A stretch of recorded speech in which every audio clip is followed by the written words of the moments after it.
We're about to begin, so if everyone could be seated.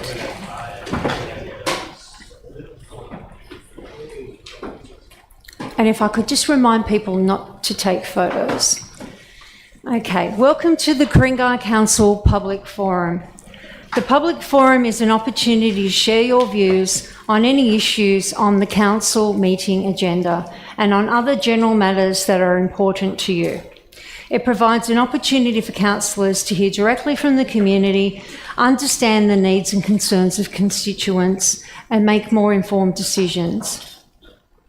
I would like to acknowledge the traditional custodians of the land on which we meet today and pay my respects to elders past, present and emerging. I extend that respect to any Aboriginal and Torres Strait Islander people here this evening. Before we begin, I'd like to outline a few procedures in relation to this evening's public forum. I would like to remind everyone that this is a public forum and we must all be respectful of each other. I remind councillors of their oath or affirmation of office made under section 233A of the Act and printed at the front of the business paper. All attendees must comply with the Code of Meeting Practice and other relevant council codes, policies and procedures. This meeting is being recorded and the webcast will be published to Council's website. Councillors, council staff and speakers will be shown on camera. Attendees must refrain from engaging in disorderly conduct, public alleged breaches of the Council's Code of Conduct, or making other potentially defamatory statements. Any statements made and actions taken by individuals are those of the individuals making them and are not endorsed or supported by Council. Councillors, council staff and members of the public must ensure that mobile phones are turned to silent during the forum. Councillors and council staff must declare and manage any conflicts of interest that they have about any item of business that is on the agenda this evening. A few reminders for our speakers this evening. Speakers cannot use or present any props, audio or visual material. Any written material must be lodged when registering or handed to staff. Each speaker has 3 minutes to address council. A chime will sound when you have 30 seconds left to speak. If you have a lot to say, I encourage you to submit a written submission. Each councillor may ask a maximum of 2 questions. Speakers are under no obligation to answer, but if you do, please limit it to 1 minute. Speakers cannot ask questions of councillors or council staff.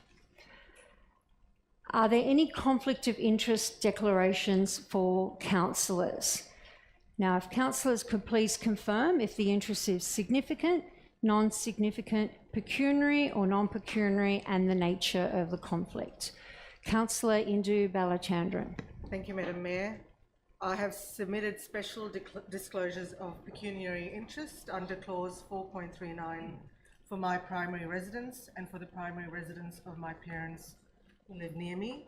We both live within 400 metres of Killara Station, and it is unknown whether the changes proposed will result in a financial gain or loss. As I have stated on the form, I will remain in the chambers. Thank you. Thank you, Councillor Balachandran. Councillor Alec Taylor. Thank you, Madam Mayor. I have a significant pecuniary interest relating to the Todd preferred scenario being considered tonight, as my primary place of residence is affected by the proposed planning controls and may result in a financial gain.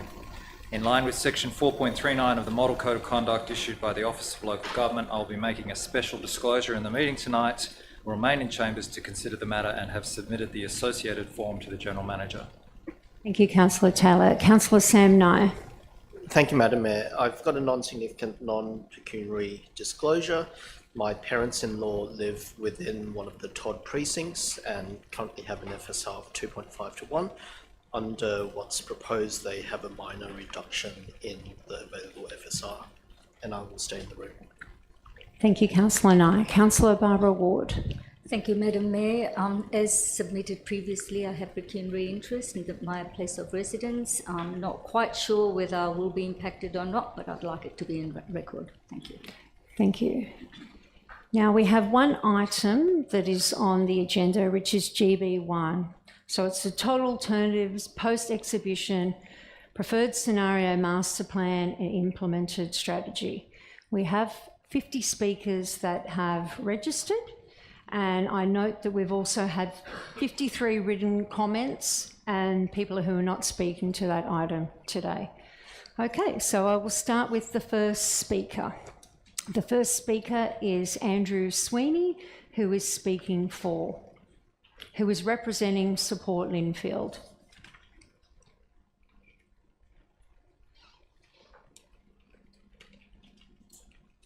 Go ahead, Andrew. Support Linfield was formed 13 years ago to create a new heart to our village, known as the Linfield Village Hub. The turbulent journey is worthy of a Netflix series. In November-December 23, the fate of the hub and the Todd merged. Despite a shaky start trying to mount a rebellion, council have put their heads down and done the hard work on the Todd alternative. We congratulate them for the very thorough and professional exercise over the past 6 months. I know council staff and ward councillors have been working long hours to get to this point. I am on the board of the Community Housing Association, so I see the housing crisis firsthand. It is real and this community should contribute, but not everybody will be happy with the Todd impacts. The preferred option is not perfect, but it is good. The savings of 80% of the HCAs, increasing density in Linfield and Gordon town centres is a sensible outcome. The 18 stories and 4.5 FSR in the hub is more than people want, but on balance, it's the least worst outcome. On a positive note, it now makes the hub commercially viable. With thousands of neighbouring apartments to come, it will be the centre of community life for the next century, if we get it right. Linfield Village Hub will leave an enduring legacy out of this Todd challenge. We note the implementation strategy in clause 6.1 through in the current LEP is to be deleted and will be replaced when further design work is undertaken. The community are open to changes as long as they are genuinely consulted. The park, plaza, library, activity rooms, cafes, shop, supermarket and highway pedestrian bridge are very important components. Please act honourably. We do see changes as well. Maybe the childcare centre is less important and a relocated Marion Street Theatre could be included. We note that land has been upzoned. A stronger hub is in all our interests. Most of all, after 13 years, the community just want to get on with it. You have a mandate. Please make it happen. Thank you for supporting Linfield. Thank you, Andrew. Our next speaker is Natalie Boyd, who will be speaking against... Oh, sorry. Sorry, no. Andrew, do you mind coming back up? Sorry. I don't have a question. Oh, I'm sorry. I just forgot to make an apology on behalf of Councillor Pettit. Oh, okay. We don't record the apologies in forums, but no, that's okay. Thank you, Councillor Spencer. Sorry, Natalie Boyd, please approach the lectern. And Natalie will be speaking against... Yes, thank you. Good evening. I rise to speak as a resident of the east side of Gordon. To start, let's be clear. This new scenario is not 3B. 3B was sold as the option that protected 100% of HCAs and moved all upzoning away from the east side of Gordon. That gained community support. The new 3B does the opposite. It upzones streets throughout the east side of Gordon, including in HCAs. It is wholesale change for Gordon. It is not what was promised and not what the community supported. The justification, council's justification, Gordon is a town centre, so has different planning requirements, principles and expectations. It needs to accommodate over 9,000 new dwellings, so that less than 3,000 new dwellings need to go to Killara and Roseville, thus maintaining their heritage. Okay, that actually makes sense. Gordon is different to Killara. That's logical and it's appropriate. But then, council contradicts the logic and applies selective and misplaced planning principles to selectively freeze an HCA in the heart of Gordon's high-density zone, as if it were a quiet street in the village of Killara. Gordondale HCA is 1.5 hectares of flat land, 300 to 400 metres from the station, prime for much-needed housing. It's not a standout HCA, nor is it the last or only HCA in Gordon, not by any stretch. In fact, Council's own consultant describes it as having the lowest heritage integrity of any HCAs across the 4 centres. With appropriate town centre zoning, it could house hundreds of families instead of the 34 people who live there now. If Gordon as a town centre must absorb mass upzoning to protect heritage elsewhere, it cannot also sterilise a random HCA within the town centre. This is illogical, inconsistent and unfair. It freezes our homes amidst dense development, condemning us to be overlooked, overshadowed and devalued, and the added kick in perpetuity. Why? I can only conclude someone thinks this will keep the heritage lobby happy. Well, I'm part of the heritage lobby and I'm not happy. I work on major heritage projects. I sit on the board of Eraldine. I own a heritage house. I am pro-heritage, pro-common sense, pro-livability, pro-good planning and pro-housing, without fear, favour or trade-offs. Council protects other heritage owners in the town centres, either by maintaining their heritage context or allowing them to be incorporated into new developments. Gordondale HCA, surrounded by high density, is uniquely isolated. This is not good planning. It is token heritage sterilisation at our expense. We need sensible, consistent planning for our current and future community. Council must apply one set of rules to villages and one to town centres. Apply upzoning to the Gordon HCA and respect our homes, our lives and our future. Thank you.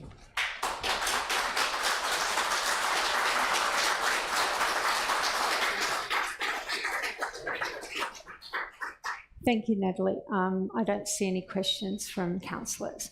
Now, our next speaker is online via Zoom, and that is Toby Freeman, and will be speaking against. Yeah, so I'm here to speak on behalf of the residents of 1 Nelson Road, but I also think that this is a principle that applies to so many people. I think there's 2 issues that are really widespread, that are really felt by all the residents and not taken into consideration. The one thing to note is that this is just going to really negatively impact developments who are such as Nelson Road, where the zone only extends to one side.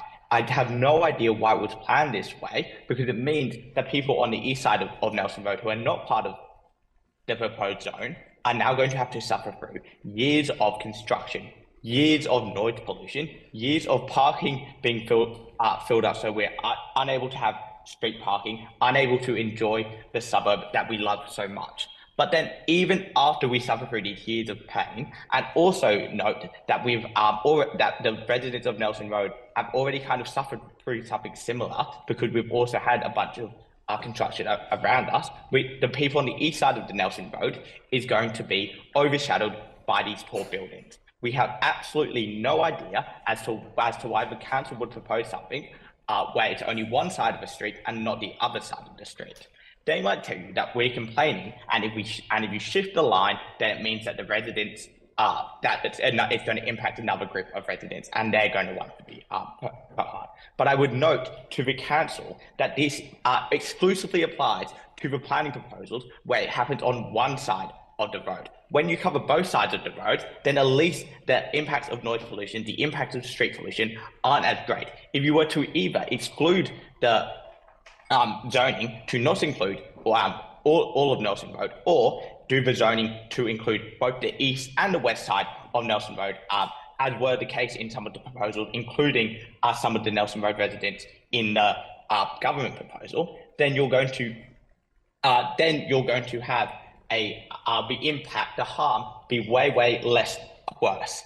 Otherwise, we're going to have years of people of not being able to park in our street, not being able to park in our streets, not being able to go up to the shop or walk around, having to take extended routes to the station because it's being blocked off by development. So I urge the council to reconsider a proposal which is fair for all of the residents, does not just focus on specific groups such as protecting heritage zone, but actually thinks about the quality of life of the residents that you have been sworn in and to protect and serve.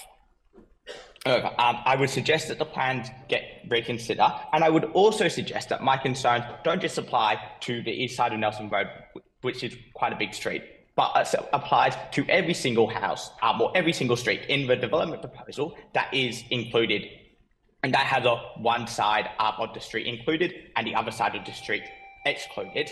If they want to give you a reason as to why that this is justified, then I would ask them, as Natalie so adequately put, why is it so inconsistent? Because it's probably about half the street with the one-siding proposal and the other half that have both sides of the street proposed. This is obviously not a well thought out proposal that is supposed to, generate the best positive benefit for our community, but something for just the government, for the local government to get a small win and make themselves look good and appease certain groups such as the lobbyist groups. I would urge council to reconsider. Thank you. Oh, thank you, Toby. Thank you. Our next speaker is Peter Tulip, who will be speaking for and representing the Centre for Independent Studies. So my name is Peter Tulip. I've lived in Roseville for 12 years. I'm also Chief Economist at the Centre for Independent Studies, where I research housing policy. And I'm a member of Sydney Yimby, as you may have guessed from my shirt. I like the state government's Todd proposal, but I have a mild preference for the staff recommendation, because Ku-ring-gai, like other councils, needs more high-rise apartment buildings. That is the solution to Sydney's affordability crisis. Strong evidence shows that increased density makes housing more affordable, and it appalls me to see council denying that evidence. I don't have time to discuss that, which is well established anyway, but if anyone wants to ask me about the research on affordability afterwards, I'd be happy to discuss it. The staff report instead claims that support for the preferred option reflects a desire to save heritage areas, which is not my view at all. I support preserving buildings that are unusually old or attractive, for example, Eraldine, but most so-called heritage conservation areas don't do that. They preserve ordinary suburban housing that is not especially attractive, while making the affordability crisis worse. Like many home buyers, I'd prefer to live in a lively, walkable neighbourhood with the amenities that accompany high density. But I recognise that's not the view of many respondents to the council survey. But those views are unrepresentative. In particular, they exclude the views of the potential home buyers that we are locking out, and they're a misleading basis for policy. A disappointing feature of the report to council is the obsession with heritage while neglecting what the community most wants, which is trees. Trees are more important for neighbourhood amenity and improve the attractiveness of streetscapes more than preserving old buildings does. And you don't need deep soil restrictions for tall street trees. You need to bury the overhead wires. That's ordinarily too costly, but new construction provides an ideal opportunity. It makes the cost low, and Section 711 contributions provide a way of paying for it. So instead of taxing developers 10% for low-income housing, which the community has said it doesn't want, it should use that money for burying wires and planting trees, which the community does want. A constructive compromise on this whole issue would involve the high density that the state government legitimately expects and the tree canopy that residents say is a top priority. We should have both. Thank you, Peter. Our next speaker is Pin Shen, who will be speaking against. Okay, I'll just say that one more time. Pin Shen, speaking against. Okay, we'll move to the next speaker. The next speaker is David Tyndale, representing About a Better Outcome Under Todd, speaking against.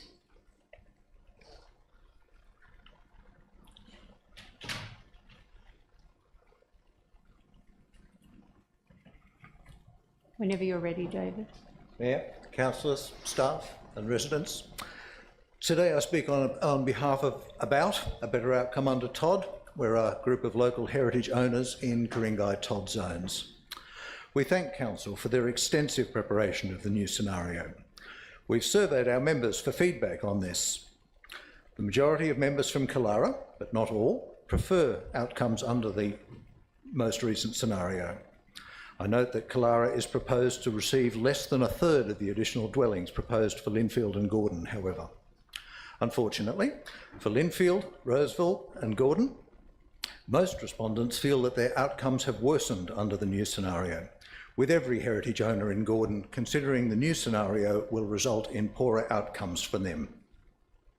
Also, respondents from all suburbs report their concerns with the predominance of TOD development applications made through state significant development. As of today, there's only one TOD DA through a council planning proposal, which is now before the Land and Environment Court, who will be the consent authority by proxy. The subsequent 11 TOD development proposals are all via state significant development, where council is not the consent authority and where developers are emboldened to propose developments that don't comply with TOD limitations, nor with LEP and DCP constraints regarding heights and setbacks. We acknowledge the according of development rights to some of the heritage owners in TOD zones and the intent of council to enforce these through lot size. We ask, how will this be applied to proposals via state significant development? It won't. I've spoken to every developer I can, and they simply don't want to integrate heritage. It's complex, expensive, and they won't do it. In most cases, adaptive reuse is a pipe dream, and council need to realise this. State planning is calling all the shots, and the end result of this will be worst case scenario. Heritage houses, and more importantly, heritage owners, will be left isolated, devalued, and without viable options. We ask council, who benefits from retaining isolated heritage? It's not the heritage properties, which will fall into disrepair when isolated. It's not council, it's not state government, and TOD, where isolated heritage impedes density where the policy aims for it. It's not heritage owners who will face financial oblivion surrounded by 10-storey towers. The only winners here are the developers, who stand to reap hundreds of millions of dollars for their apartments set in heritage surrounds and make bank from our misfortune. For heritage owners in Ku-ring-gai, this has been a continuous nightmare for an entire year. The rules have changed for everyone but us. It's in council's power to change these outcomes. Please, delist properties threatened by development now, because soon it will be too late.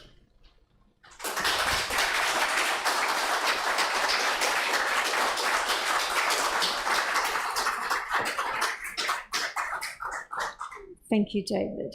Our next speaker is Fazola Ruiza Deegan Jaromi, and I do apologise if I have pronounced. Oh, okay, thank you. Thank you. And representing Boundary Street, Roseville, rezoned to R4. Thank Go you. ahead. I'd like to acknowledge the origin inhabitants of Roseville, the Darug people who lived at Roseville for thousands of years before Europeans took over. And I'd like to acknowledge the mayor, the councillors, the council staff for the hard and challenging work in terms of rezoning boundaries. And I represent the Rezone Boundary Street group, which is a block of land, and they want their voices heard. I'm speaking on the behalf of Roseville Street Group, who believe that the council has not truly examined the merits of our proposal because of this, and I have included reasons below that the latest proposal from council is being rejected and not supported by our team or group. Our group is Rezone Boundary Street, which is a block after Spearman Street in Roseville, and the residents have been asking for the council to continue the line of apartments. It's a busy street within 600, 800 meters from Roseville Station on major transport corridors, satisfying all key planning requirements for high-density apartments and affordable housing.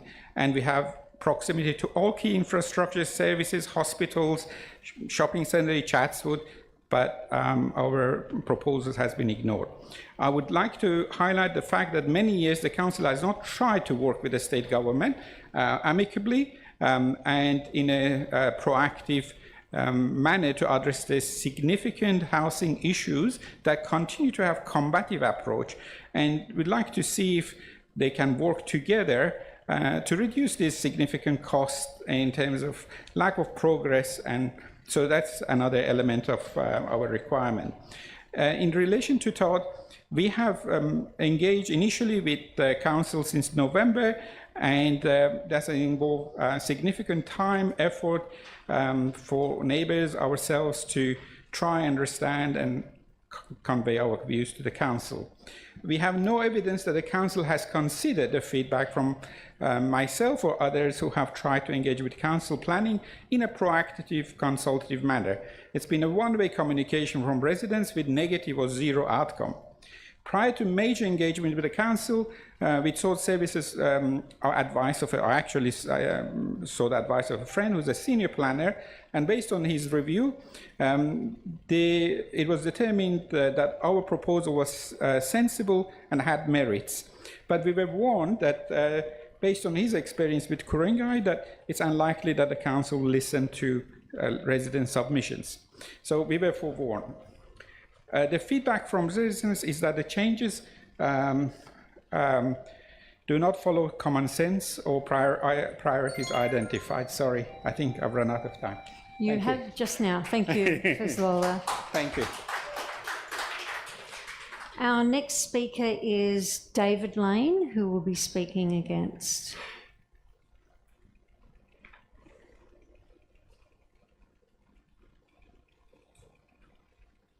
Thank you, Lord Mayor, councillors, ladies and gentlemen. My name is David Lane. I'm a 35-year resident of Ku-ring-gai. I am a small business owner, IT executive, and I'm a proud owner and founder of a heritage property in Rosedale Road, which is part of Heritage Conservation Area number 39, HCA, or the Robert Street HCA.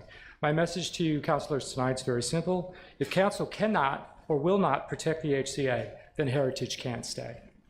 I voted for 3B, titled Expand and Protect. Ironically, the new 3B does neither of those things. The new 3B takes that area and rezones it to R4, which is 5 to 8 story developments. If this is council's final plan, then you must allow voluntary delisting of heritage properties in the affected area so that we are not disadvantaged by your decision. You must either preserve the integrity of the area or allow owners to exit a system that no longer protects them. It's that simple. If we could... You're cutting into my 3 minutes. Just one moment. If, yeah. The value of a heritage home lies in its... Excuse me. Just, yeah. If I'm okay with people clapping, but can you wait till the speaker does it at the end? Okay. Thank you. So I get another 45 seconds from... I'll give you another 20 seconds for that.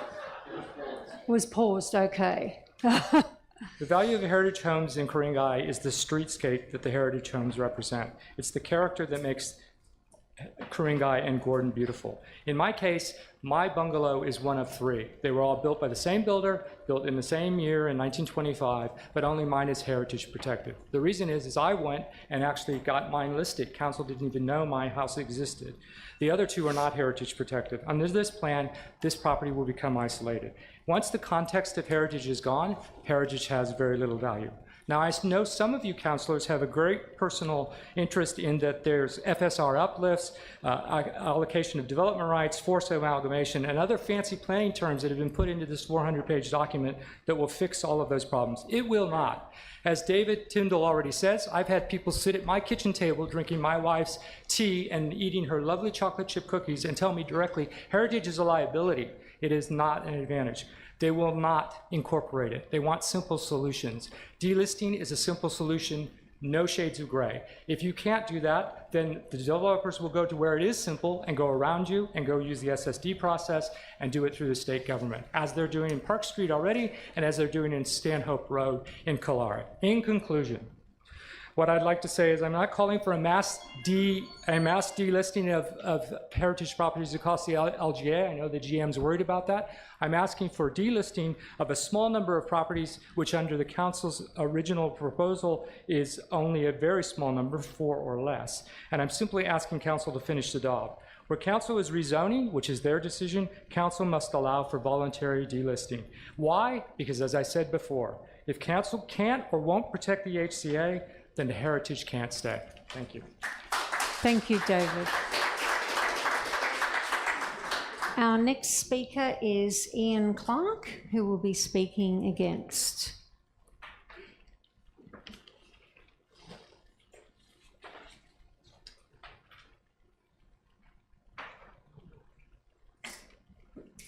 Lady Mayor, councillors, staff from Ku-ring-gai, fellow speakers and guests, I wish to speak in relation to the alternate scenario proposed by council. We live in Middle Harbour Road. We are an isolated, locally listed heritage item. I think there is an issue here in relation to the whole issue of listing heritage. So we get no notification, we get no consultation, we get no right of appeal, and we find out about it years later when a new LEP is gazetted and we are a schedule at the back of it.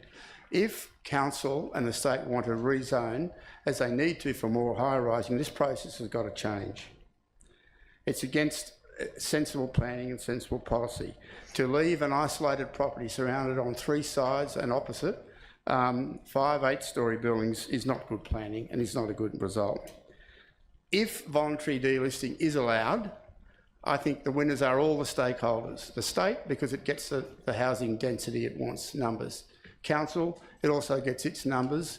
It avoids umpiring disputes in relation to amalgamation of heritage properties. It'll expedite the process from the developer's viewpoint. They can get on with what they want to build. They don't have to shape and fit around a heritage item. And for the owner, they're given at least fair treatment with their neighbours. At the moment, the result is for isolated heritage a complete destruction of value and discriminatory treatment of those owners. There should be an option given to the owner to voluntarily delist in these circumstances. That said, I endorse the idea of preservation of heritage within the HCAs. Heritage preserved on scale in broad areas under HCAs is sensible, but isolated heritage within 400 metres of the station, buried between high-rise, makes no sense at all and is destructive of value. That said, heritage can coexist with high-rise, and we've seen it. Take, for example, some of the Federation terraces in North Sydney and elsewhere. They can coexist with high-rise because they've got scale. But a single property or properties isolated does not have scale, and the heritage impact is lost completely. So I would encourage council to allow and discuss with the state an opportunity for those owners isolated to delist in these priority areas. Thank you, Lord Mayor. Happy to take any questions. Thank you, Ian. Our next speaker is Colin Harrison, who will be speaking against.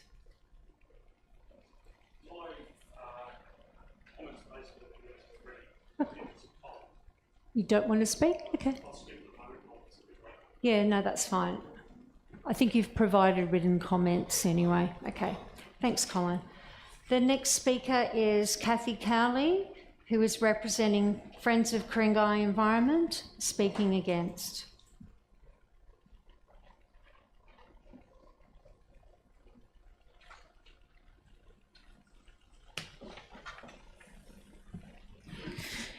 No matter how you look at the Todd, it's a disaster for Ku-ring-gai and a win for the state government and the development industry. Residents are angry and perplexed. They do not want to see heritage and the environment exploited and destroyed, particularly when proposed development is not considered affordable. Whilst we acknowledge more homes must be provided, but at what cost? Where is the master plan to guide it? The report states that the preference is for an alternate scenario 3B. 3B meant 100% heritage conservation protection, minimised impact on tree canopy and environmentally sensitive areas, heights in Linfield of no more than 15 and Gordon 20 stories. However, the option presented is considerably worse, specifically not all conservation areas protected, with only 69% heritage items protected and the TOD boundaries expanded. Setting new Ku-ring-gai precedents with building heights in Linfield up to 18 and 28 stories in Gordon, bringing a significant high-rise element to these suburbs, removing all ability for these buildings to be hidden by tree canopy, and removing any description of Ku-ring-gai as Sydney's Green Heart. Now, we have on top of the TOD housing plans for dual occupancy and low and mid-rise housing, which will further significantly impact Ku-ring-gai for developers and the New South Wales Government to exploit. This should be used to support a more responsibly managed whole of Ku-ring-gai planning approach for an increased number of dwellings. TOD high-density development won't stop at Gordon, but will go further up the line, with Council potentially conflicted as the main beneficiary of the huge height increases. It is evident from the TOD proposals for 9 to 10 stories for 1,100 units currently progressing through New South Wales planning that the affordable housing bonus will be taken up by nearly all Ku-ring-gai developments. Hence, we should be planning for this, knowing that there will be an overall 30% uplift from the 23,200 dwellings to over 30,000. This needs to be considered and dwellings reduced to meet this unavoidable uplift across Ku-ring-gai, not the 24,562 in the report. Disappointingly, no council forum has been arranged to explain this 400-page report. Instead, the TOD plans will be handed over to the Minister for an LEP and amendment. Following the rushed decision tonight and a short 3-week public exhibition, the plans represent a major breakdown of Ku-ring-gai's character and environment, so we look to councillors' reasoning and arguments tonight for why they support it. Thank you.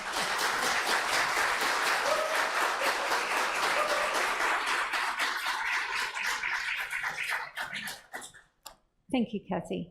The next speaker is Mark Franklin, who will be speaking against.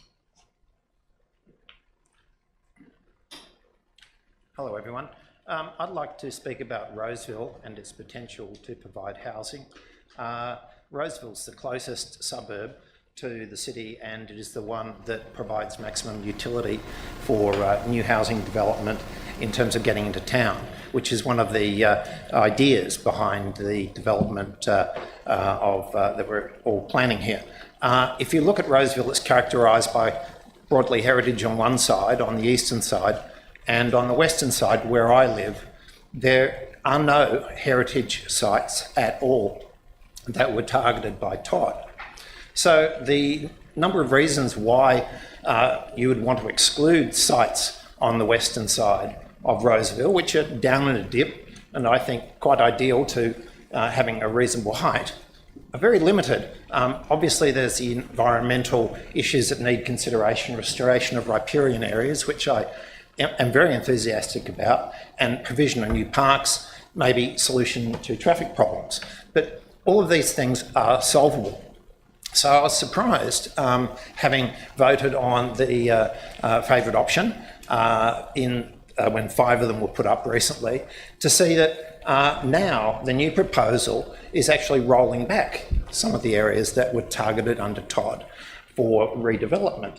These are prime opportunities that can contribute hundreds of accommodation residences. I live in one at the bottom of Pockley Avenue. I have an agreement with 4 other households, and indeed other understandings with another household to develop nearly 8,000 square metres, which can be a substantial contributor to the needs, including a lot of affordable housing and indeed handicapped access between Pockley Avenue and Shirley Road.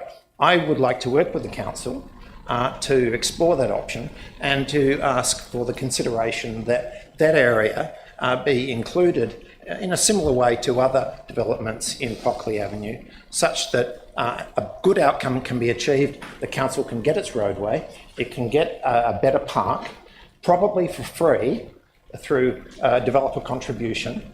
And I'd like to talk about that rather than have the council go down the path of confrontation, acquisition, and having to spend many millions of dollars. Everyone can get what they want, and that's what I'd like to discuss with the council. Thank you. Thank you, Mark. Our next speaker is Sarah Watson, who will be speaking against.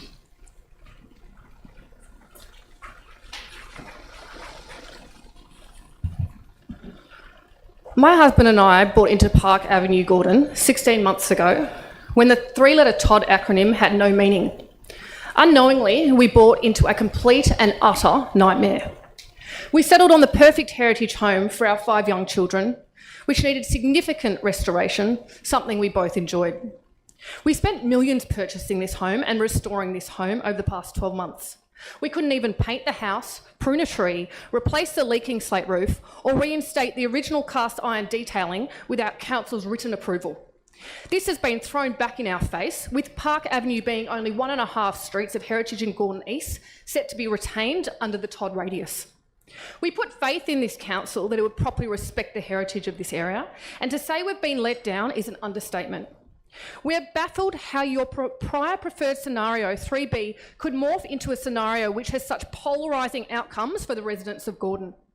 Gordon is about to be totally destroyed, and all your claims of recognising the heritage and conservation of the area are farcical, so let me speak the truth.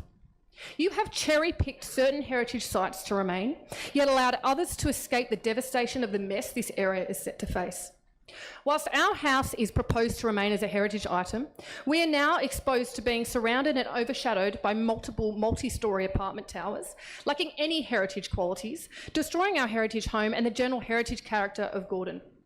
It is abundantly clear that Council's proposal favours preserving Roseville and Killara, whilst paying scant regard to the heritage and community features of both Gordon and Linfield. My family's livelihood is set to be shattered, privacy obliterated, peace and tranquility destroyed, along with extensive devaluation of our primary asset, which we have worked tirelessly to afford and restore.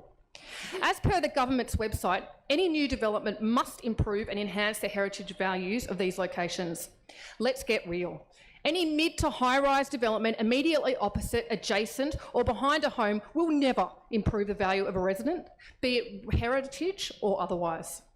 As has become abundantly clear from CPDM's 10-storey proposal on Park Avenue, the game has changed. Developers are given a fast-tracked approval process with only one $60 million condition. Meanwhile, for trapped heritage owners, only downside on all respects of their lifestyle under a claim this adds value. CPDM's proposal is full of unsupported superficial generalisations which are rubbish. A 30-metre high structure, or any mid to high-rise apartment for that matter, will never seamlessly integrate or value the heritage of an area, and you don't need to be a heritage expert to point this out. As can be seen from this image, this is no different to any other apartment tower. If this building includes heritage features, so does every other apartment block in New South Wales. So if you're going to properly respect heritage in this area, set us free and let us out of this mess we're born into, the lies we've been fed, and the significant effort and expense we painstakingly undertook in recognition of the heritage values we understood were important to this council. Delist our home and those around us on Park Avenue from any heritage listing. We didn't buy here 16 months ago to suffer a nightmare, disrespect and penalty we are set to receive for investing in and preserving a piece of Sydney's history. Thank you, Sarah.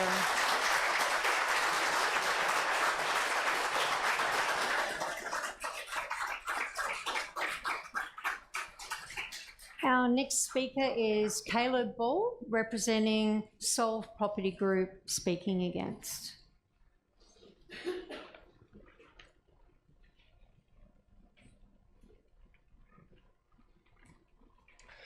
Good evening, Madam Mayor, councillors, council staff and members of the community. My name is Caleb Ball and I'm a planning advisor with Solve Property Group, representing eCove. Aldi's joint venture partner for 810 Pacific Highway. This site has been designated for an Aldi supermarket for nearly a decade, but remains an unrealised despite numerous efforts by multiple developers. We refer to this as a zombie DA, active in name only and now facing significant risks under the proposed planning controls. Firstly, we commend Council's thoughtful and targeted approach to transit-oriented development. We strongly support increased density in strategic, well-serviced locations like Gordon. Council's approach effectively balances growth, community needs and environmental considerations without just resorting to the department's blanket rezonings. However, we must highlight 4 critical concerns. The current development approval for the site has proven economically unviable, prompting ongoing discussions with Council to modify the consent or pursue a completely new DA aligned with Aldi's operational needs. If enacted unchanged, the proposed controls would further compromise the project's viability, threatening the delivery of this essential community asset. While we fully endorse Council's objective of affordable housing, the mandated 10% affordable housing contribution imposes significant financial challenges unique to our site. Notably, the Aldi site is the only property within the Gordon retail precinct required to meet this substantial obligation, further compounded by increasing construction costs and the site's complex conditions. The feasibility modelling overlooks critical site-specific challenges, such as the steep interface with Pacific Highway, complex mixed-use construction demands, and significant historical costs related to land acquisition, demolition, and the development approval process. These factors substantially alter the project's economics and were not adequately considered. With the expected redevelopment of the Gordon Centre and ongoing delays to the Aldi supermarket, Gordon faces the possibility of a 4 to 5 year period without an operational supermarket. This gap would significantly disrupt the community life, limit local access to essential goods, and drive residents to shop elsewhere. Given these pressing issues, we've requested an urgent collaborative meeting with Council staff. Our goal is to identify practical and viable solutions, ensuring project feasibility, realistic affordable housing obligations, and the timely delivery of vital local amenities. Thank you. Thank you, Caleb. Our next speaker is Stephen Mayo, who will be speaking for.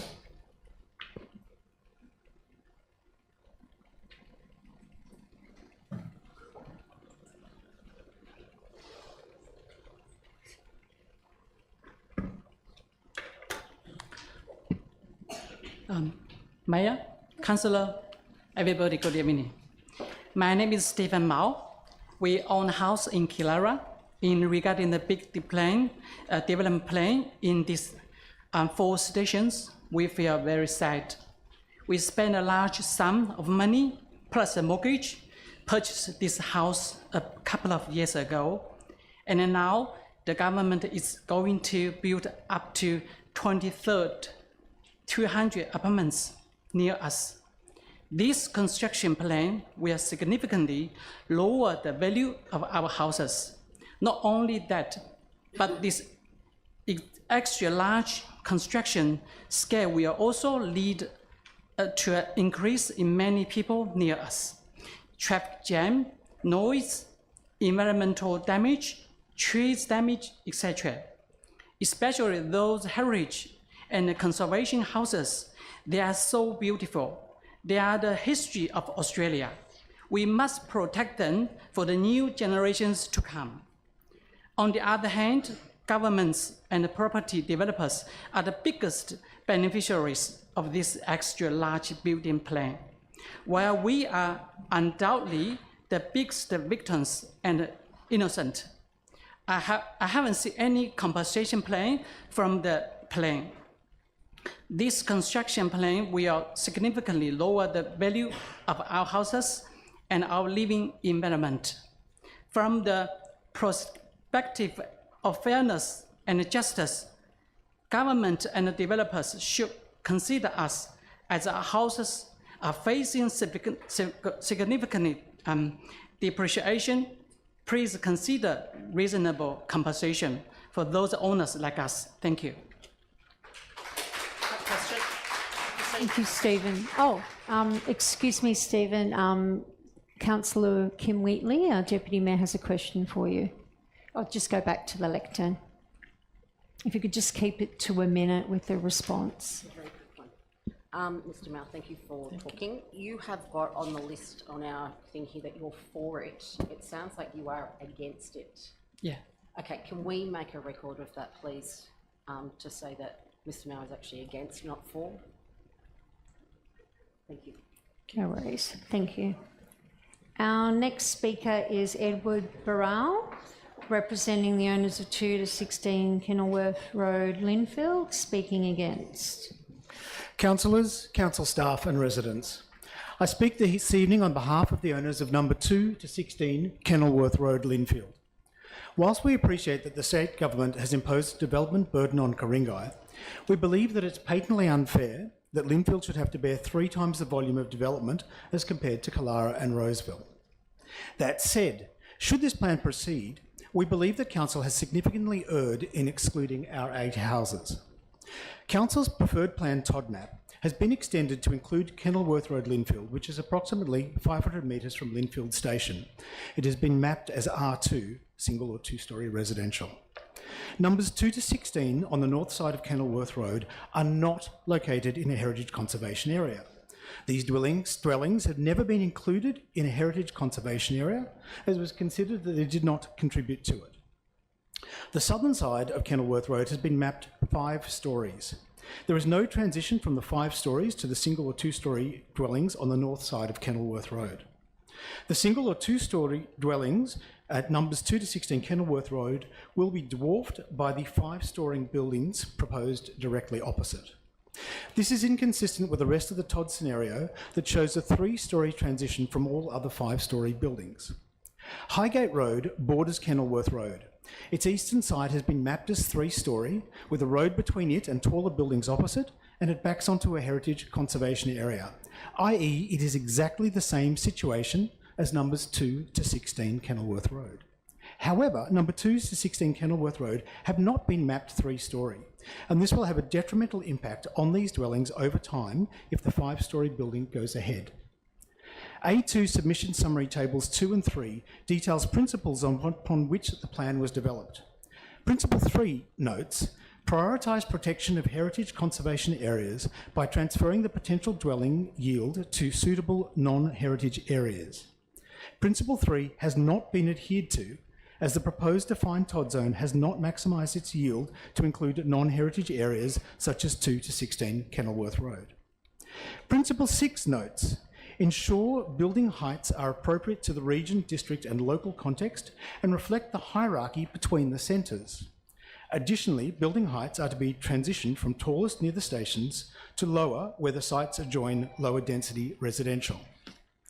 Principle 6 has not been adhered to, and it has not transitioned the building's height from high to low, but it is 5 stories immediately to 1 to 2 stories at 2 to 16 Kenilworth Road.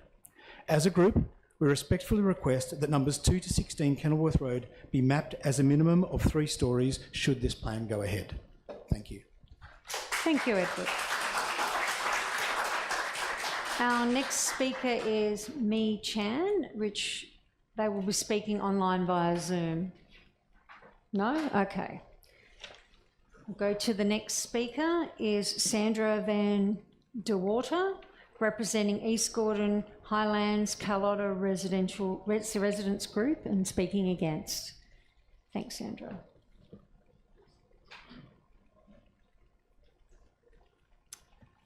Good evening, Mayor, councillors, staff and residents. I am Sandra Van De Water from the Pearson Avenue Precinct Group. I'm a GP used to 15 minutes, so I'll do my best with 3. Like many others, our Pearson Avenue Precinct submission supported only some elements of the original 3B. Please note that in our Pearson Avenue Precinct submission, it's very long, we did support well-planned sustainable uplift in Gordon, with some 6 to 8 stories near the station and moderate heights in the centre, up to 20 stories maximum. However, after reading the new document, we are shocked at the changes to 3B. Firstly, we do not support heights of up to 8 stories in the blocks down Pearson Avenue and across to the railway outside the 400 metres. Due to the critical nature of traffic pressures at Park and Pearson Avenues, we would support apartments of no more than 3 to 5 stories. I sent an email to all the councillors with a picture of the view from Carlotta Avenue across to the highway, where you cannot see the apartments on the highway due to the canopy. So we look to council to keep the built form in the Pearson Avenue precinct no higher than 3 to 5 stories, such that the apartments are lower than canopy and with a sustainable population for traffic. Secondly, we do not support the heights of towers in Gordon at 28 stories. If increased density means 6 to 8 stories, the community is more accepting. But upscaling from 20 to 28 stories, as proposed on the council chambers site, the Gordon Centre site, and over Wade Lane car park, is shocking. I note with some irony that of the towers increased to 28 stories, seemingly 2 sit firmly atop council-owned land. But I'm happy to be fact-checked on that one. They will dominate the skyline high on the ridge. So how does one imagine those towers without 3D drawings? Well, first I Googled 28-storey buildings in Sydney and found that the Martin Place Station Integrated Development has 2 28-storey buildings planned by the Macquarie Group, but they are nestled amongst high-rise. I then tried to build a model out of Duplo to replicate the disproportion between the single-storey houses being protected down St John's Avenue and the scale of the 28 stories high on the ridge. It was apparent, even with my rudimentary Duplo construction, that 28 stories on the ridge in Gordon is totally out of character with Ku-ring-gai and renders saving single streetscapes pointless. Not only that, it sets a dangerous precedent for future state governments to upscale to that height elsewhere in Turramurra or anywhere else in Ku-ring-gai for that matter. We understand the work that council and the consultants have done, and we are fully aware of the time constraints, but we need to find solutions to modify the new 3B, including lowering the tower heights in central Gordon and, if needs be, upscaling Killara on that commuter car park, as has been done on the commuter car parks in Gordon. Thank you, Sandra.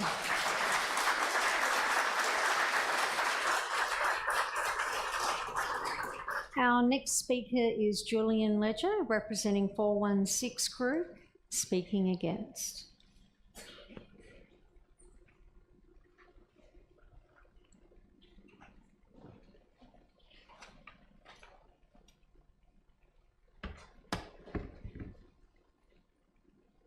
Mayor, councillors, staff, thank you for the opportunity and for your work.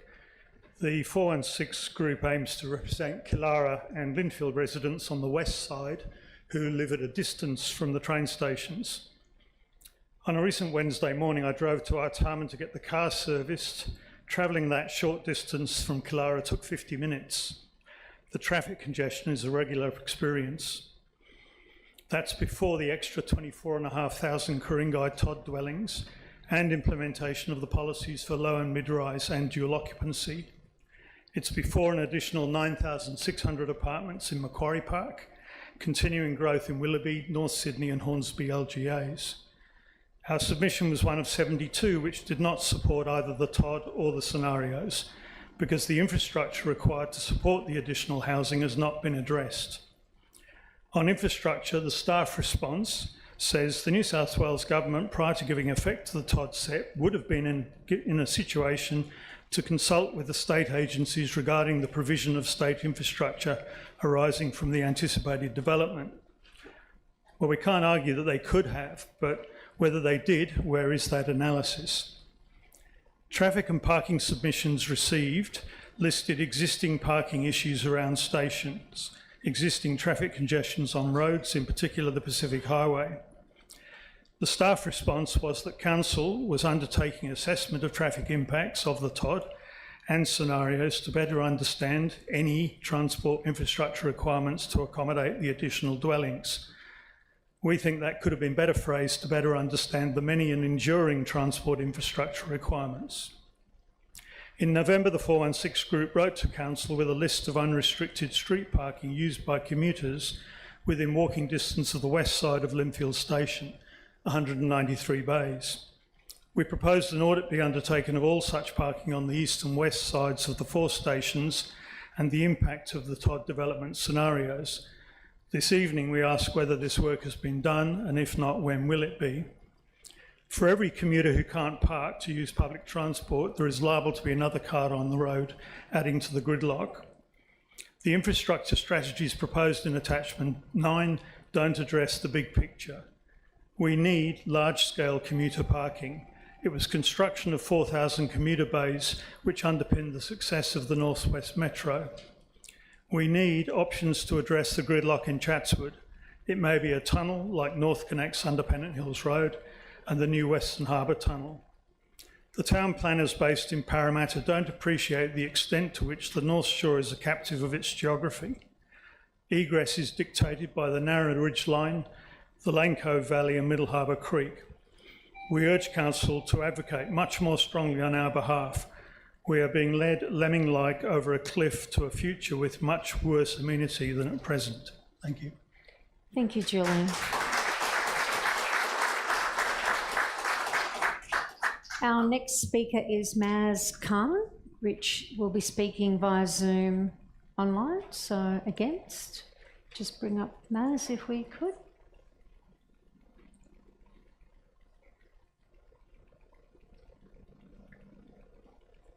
Hello, Maz, can you hear us? I can hear you. Oh, okay, no worries. Do you have a, have you able to put your camera on so we can see you? Yes, my camera is on. Oh, okay, we can't see you, that's okay. Just a second. Yep, no worries. It has to be done from your side. You have stopped my camera. All right, no worries. I'll just check with our IT area. Oh, there you are. Excellent. We can see you now. So whenever you're ready, Maz. Okay.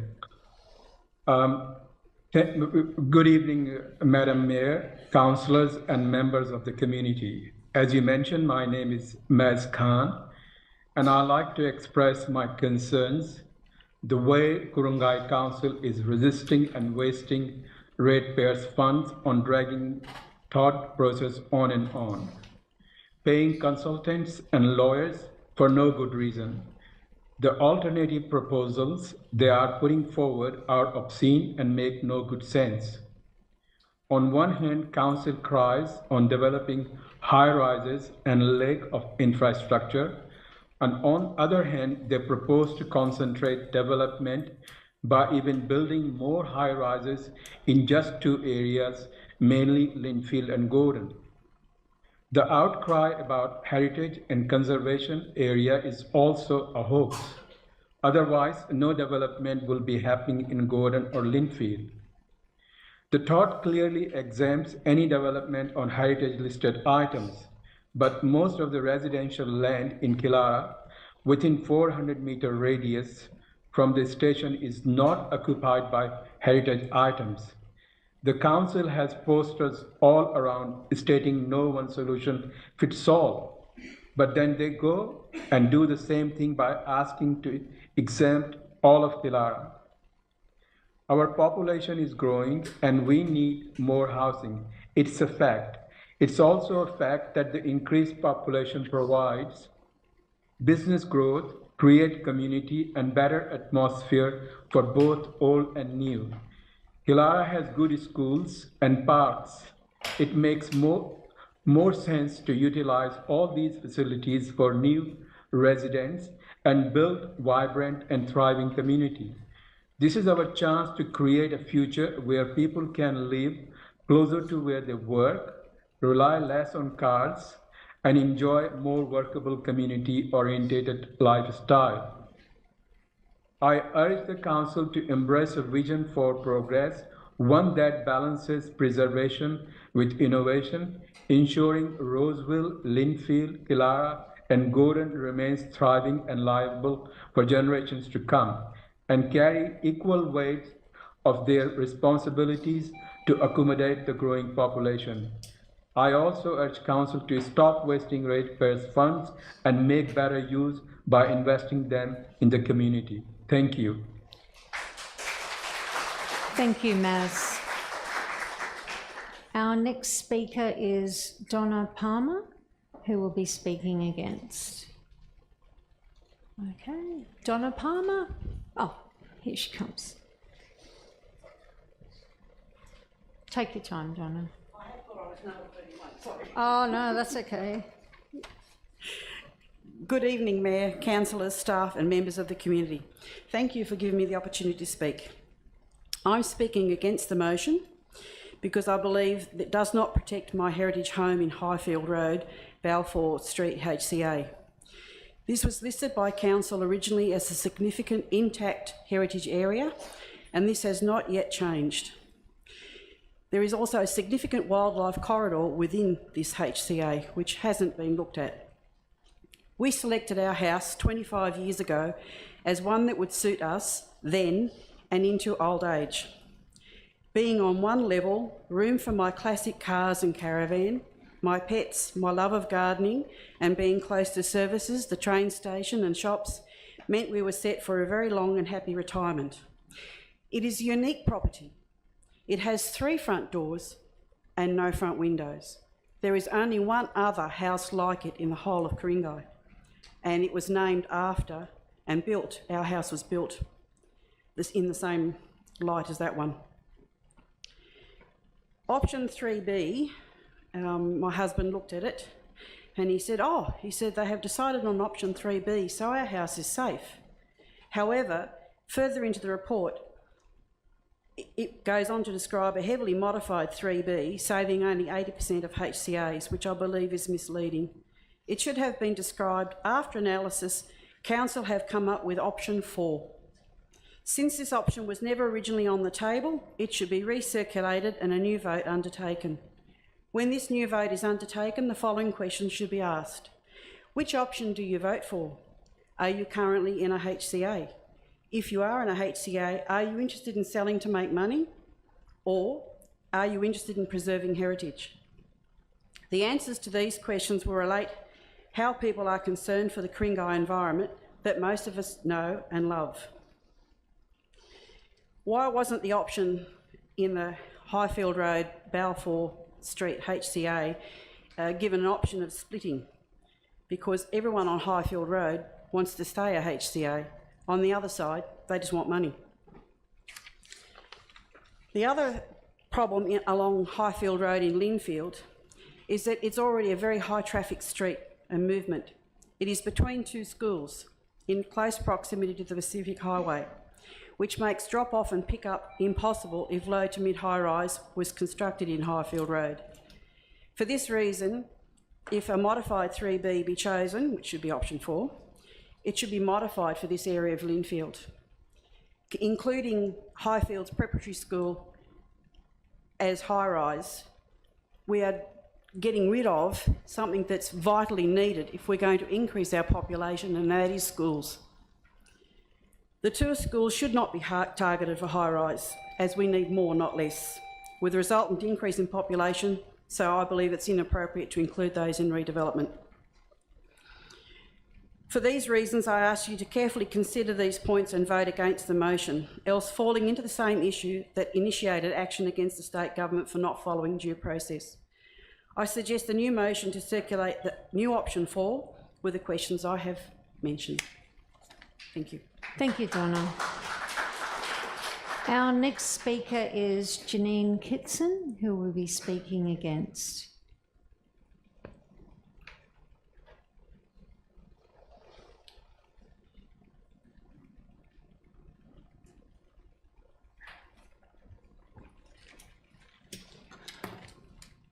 Good evening, Mayor, councillors and Ku-ring-gai residents.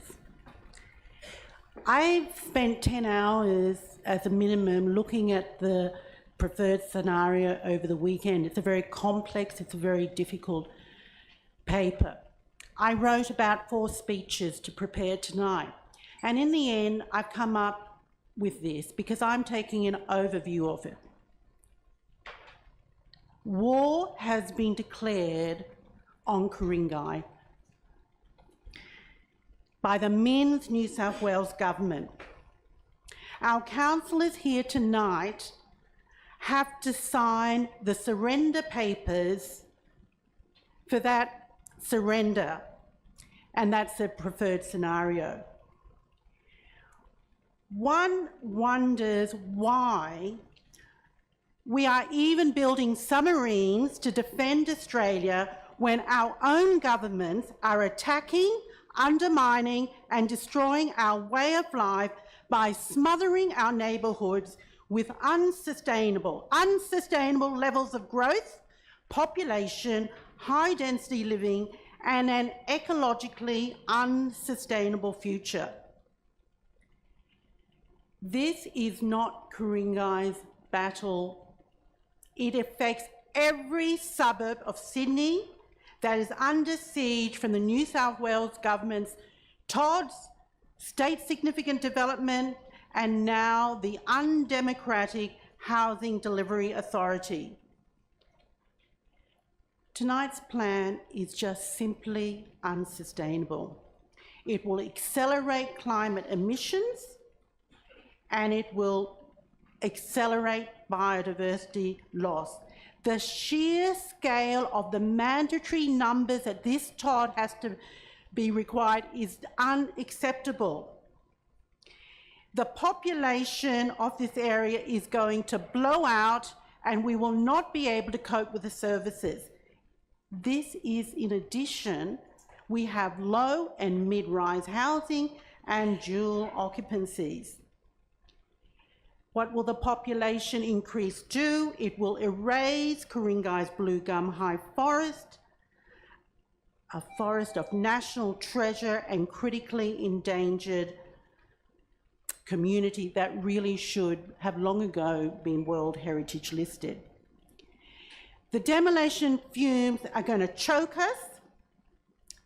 We're going to have poor quality air, the noise is going to be deafening, and that canopy loss is going to spike temperatures, leaving us to fry in heat waves and burn in Los Angeles-style wildfires. Traffic will be in perpetual gridlock. Trains, schools, hospitals will buckle under the excessive population pressures. This is not planning, this is chaos. Thank you, Janine. Your time has expired.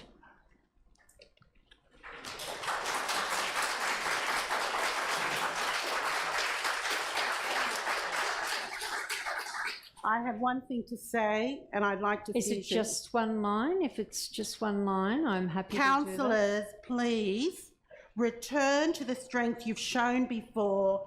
Continue the legal action. Thank you, Janine. Okay, our next speaker is Matthew Sherwood, who will be speaking for.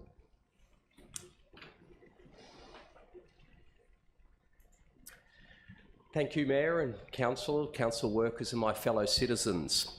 I've never been more nervous speaking in public. I spoke at the G20 conference representing Australia, and the reason for that is I've had so many great and passionate speeches for people on the other side of this debate, so I commend everyone who has spoken. This is a very difficult and delicate situation, and there is a lot of elevated emotion in this room because our suburb is being upended. And we all know the end result for our suburbs of the Prime Minister's affordable housing plan, and I use the P word loosely, will be worse and potentially much worse than the stated quo.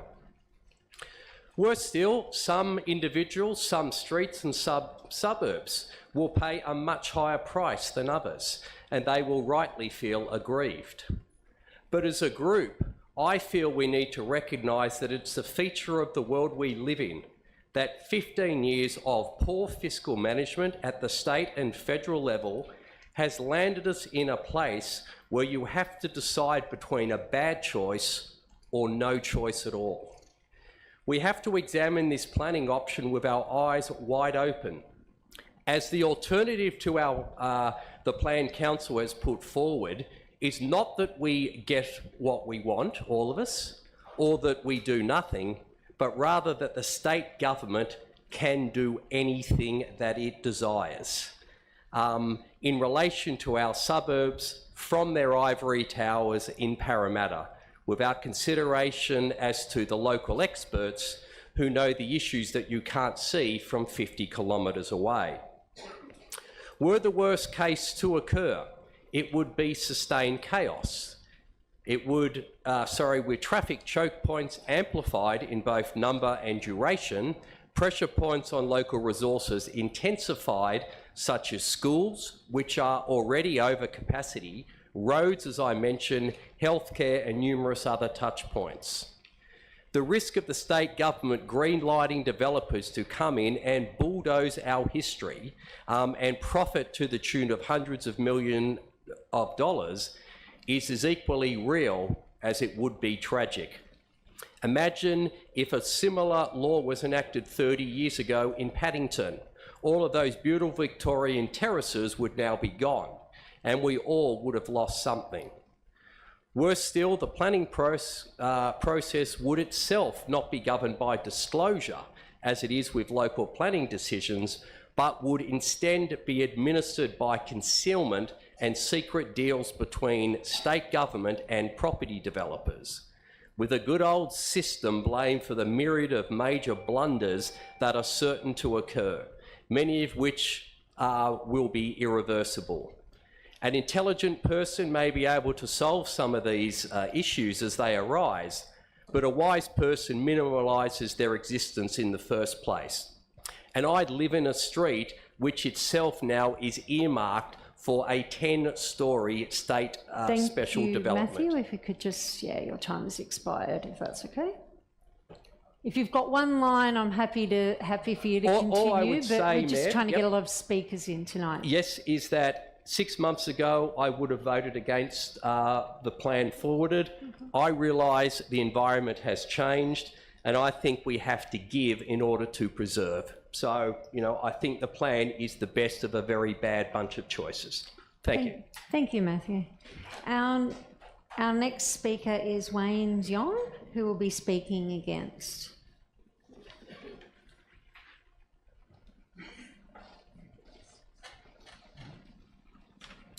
Good evening, everyone. Good evening, Mayor. I'm from Aqualand, large property developer, probably the only one who dared to come to the stage to speak tonight, but I think it's important everybody sees things from our perspective. We are in housing crisis. That's a reality. And let me share some of the data with you guys.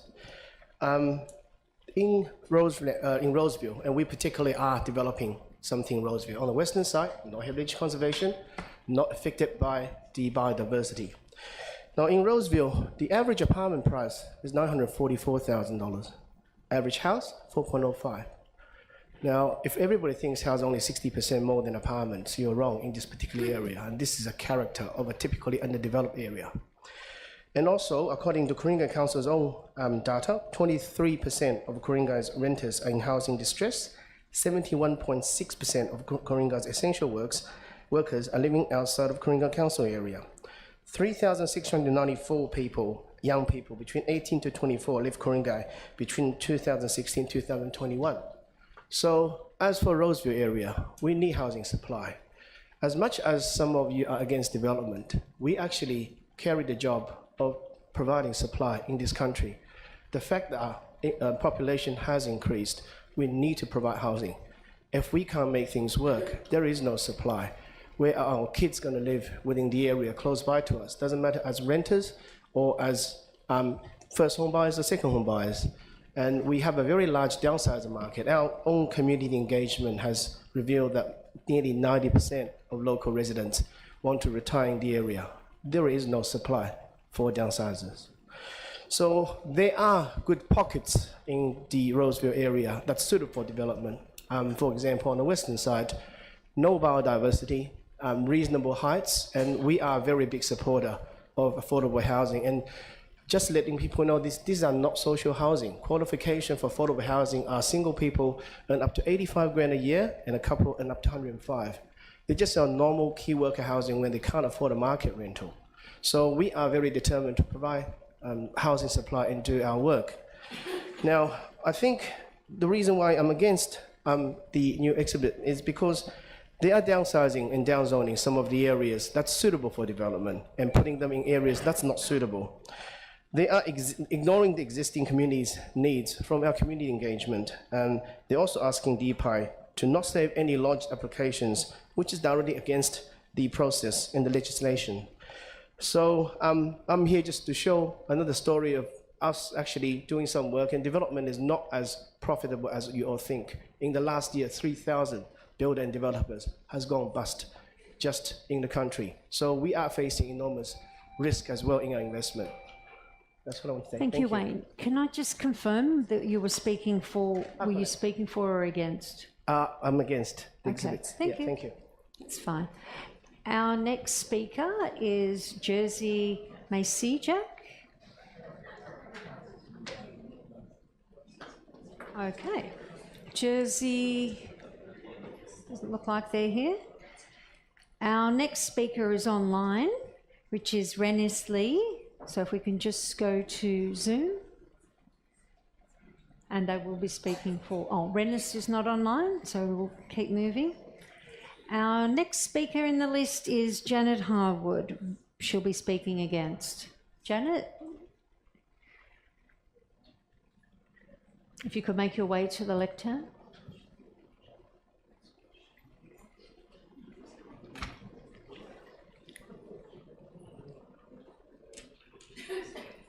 Madam Mayor, councillors, ladies and gentlemen, while it may sound silly at this time this evening, I speak on behalf of geckos, pythons, water dragons, crimson rosellas, gorellas, and powerful owls.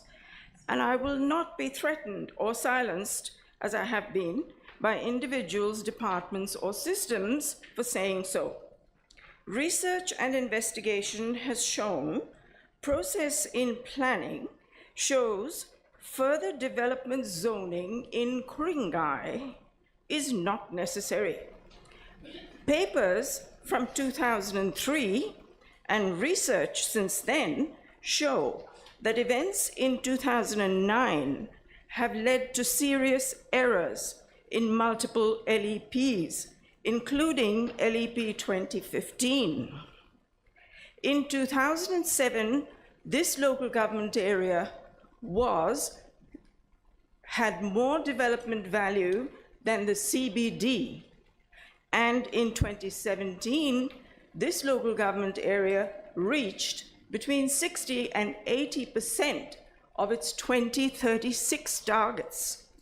Therefore, research says the report's authors must consider past development and the total cumulative environmental impact, because this is a very rare part of Sydney. Errors and loopholes have been advised to the state government. In April, this is the next month, state and federal government will be told in detail why Ku-ring-gai is more a place to show people eco-literacy rather than TOD, low and mid-rise, dual occupancy, and all the rest of the development that we've already had. The past development that we've had has cost some people dearly in their efforts to protect the area. It has also kept councillors in the dark, employed assessors to find development sites on lands that are wrongly rezoned for development, and assessors to remove trees to assist that development. This has converted rare eco-assets to concrete, bitumen, and synthetic grass. We have to be very conscious of the new development that is coming into this area. Thank you. Thank you, Janet. Our next speaker is Brendan Hyde, representing Folk Speaking For.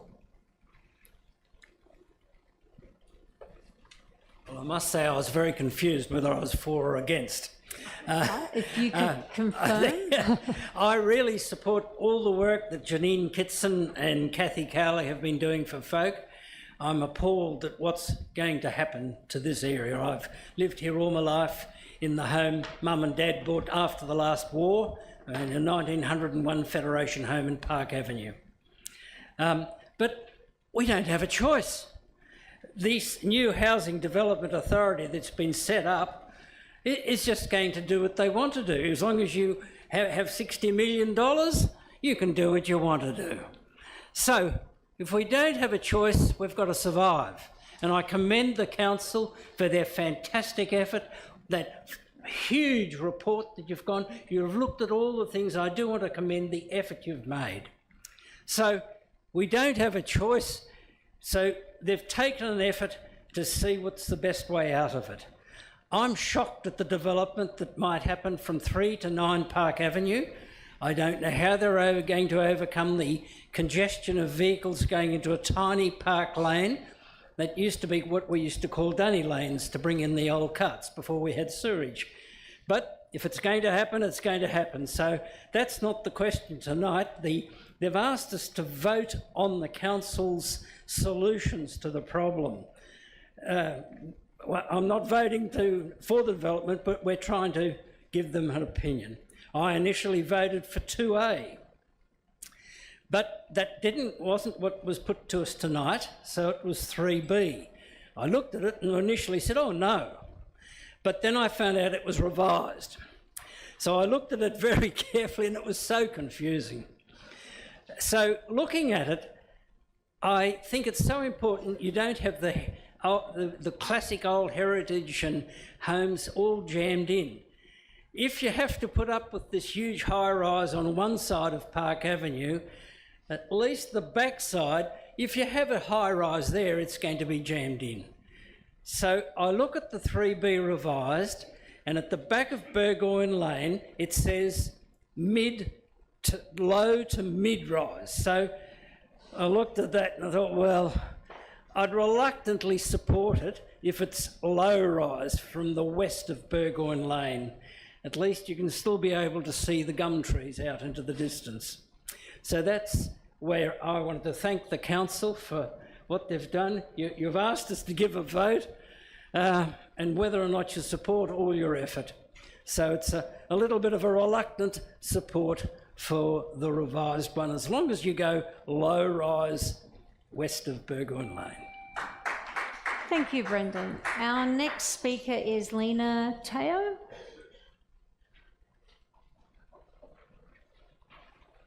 And she'll be speaking against. Okay, thanks for the time. We have concerns regarding the new TOD proposal because it's applying different standards. And the original TOD, as you all know, applies a 400-meter standard, to include properties. But now our property has been excluded and we're within the 400-meter radius. And we believe that, according to the document, it says that we were excluded because of the protection of canopy trees and heritage houses. But it's not only our block that has heritage houses and canopy. There are many, also within the 800-meter radius, and also in the new plan. So we believe that inconsistent principles have been applied, to this new plan. And also, our property is being overlooked by a 5-story building. So the properties on our street are being overlooked by buildings already. And now we are being excluded, and we don't understand, why this, rezoning is excluding us when we are already being overlooked by tall buildings. And our street is located on a steep slope west of Pacific Highway. And it's ideal for medium-sized, medium-height apartments that would blend seamlessly with the surrounding area. And I think there has to be better planning rather than very high buildings, in certain areas and destroying, the landscape of the building. Now, of the neighborhood. Now, the thing is, if we are going to apply this, 400 meter radius, then we are being consistent in ensuring that everybody gets equal access to public transport. And so we are urging the council to apply consistent and equal access principles when deciding where the TOD proposal will include. And also including the originally planned 400 meter radius property, and in addition, considering other areas with consistent principles. Thank you. Thank you, Lena. Our next speaker is Krista Lafazanis. And Christopher will be speaking for. Okay, no worries.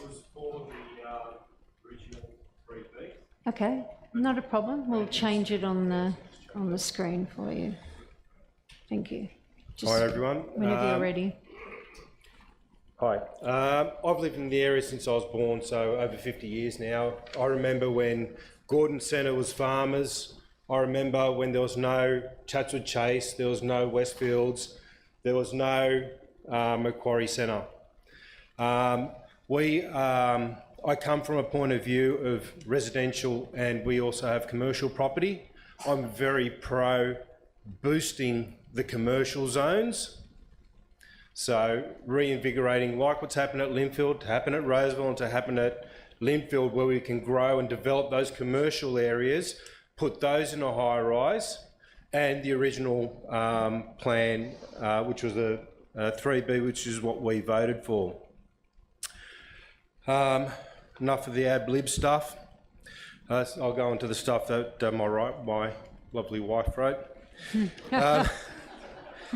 The goal, I understand, is to reduce the impact on the heritage and environment and trees, yet the preferred scenario reduce the density in the commercial area of the Roseville Hill shops and to the extended Todd area. The preferred plan will reduce the viability of improving the Roseville shops whilst increasing the density around the shops, resulting in even more traffic to Linfield, because the Roseville shops will be left behind in terms of development. Train station has been developed, and Chatswood is expanding closer to into Roseville, which is another LGA, to our border, which results in people walking to Roseville train station, and the building of the economy in Roseville. The Roseville shops are not heritage and have few trees and could provide a significant additional housing. Now we're, like I said, we're owned as a commercial and a heritage listed house across the 4 suburbs. I also second what David Tyndale said prior. Yeah, we agree to the 3B proposed, not the amended. Okay, thank you, Christopher. Our next speaker is John Hanley, who will be speaking against. Oh, sorry, we have a question. If you don't mind, Christopher, do you mind coming up to the lectern? Just a quick question. Councillor Nye has a question for you. From what I understand your property to be is still included in the new scenario. Is your concern just linked to a reduction in the suggested FSR? Yeah, correct. Right, yeah, cool. So I'd like to see the Roseville shops get reinvigorated. I'm for. There's a lot of mum and dad shop owners in Roseville, as there are in Linfield, as there are in Gordon. Yeah, let's reinvigorate those areas. People love that Paddington feel, yeah? You know, Linfield is buzzing. There's heaps of cars, there's heaps of people. We've got that high-rise feeling there. We're kind of like, we're almost there. Roseville, Hill Street side has been let down. It has been let down for the last 50 years. Yeah, the whole Ku-ring-gai area, like I said when I started, yeah, Gordon was the hub. Everyone from the city, from Hornsby, everywhere used to come to Gordon. We had farmers markets. It was such a strong commercial zone. Linfield is getting there. Linfield's great. Gordon has been left behind a little bit. Let's reinvigorate these the commercial zones. Roseville, Linfield, Killara. Get the people there. Get the people living in the high rises. Yeah, closer to the station rather than further away. All right. Thank you. Thank you, Christopher. John, John, if you can just make your way to the lectern, thank you. Okay, thank you, Madam Mayor, councillors and fellow residents. My name's John Hanley, been residing in Gordon, Highlands Avenue for over 30 years. My grandchildren now attend the local preschool and Gordon East, so we're very attached to the area. First, I want to accept and acknowledge the difficult situation that the council has found itself in as a result of the state government plan. I want to say thank you for that. It's been very trying. It's been a robust debate, and we acknowledge that. And of course, as many speakers have said, we're not anti seeing growth in it. It's just how it's done. So whilst supporting the need for a greater supply of housing, I can't support the present plan as it affects Gordon. If we look at the original state government, Todd, it was 400 metres, 6 to 8 stories. Then suddenly, then following that period of consultation, then we favoured a scenario 3B, which set a maximum of 20 stories for the Gordon Centre, and the development area was expanded from 400 metres to 800 metres from the station. So we now have the current proposal from the council that they've been working on, and it appears that, to me anyway, every time they go back and rework it, it seems that Gordon does tend to cop the bulk of it, and I describe it as being, it seems to be as if Gordon is the default scapegoat here, that, you know, we can't get the numbers up, how are we going to do? Let's go to Gordon. So now in particular I object to two aspects of the proposal. Firstly, the object of the development along Pearson and Carlotta Streets to be a confirmed 8 stories, primarily, some 5, as opposed to being initially excluded by Todd. Now that street's only about 100 metres away from here.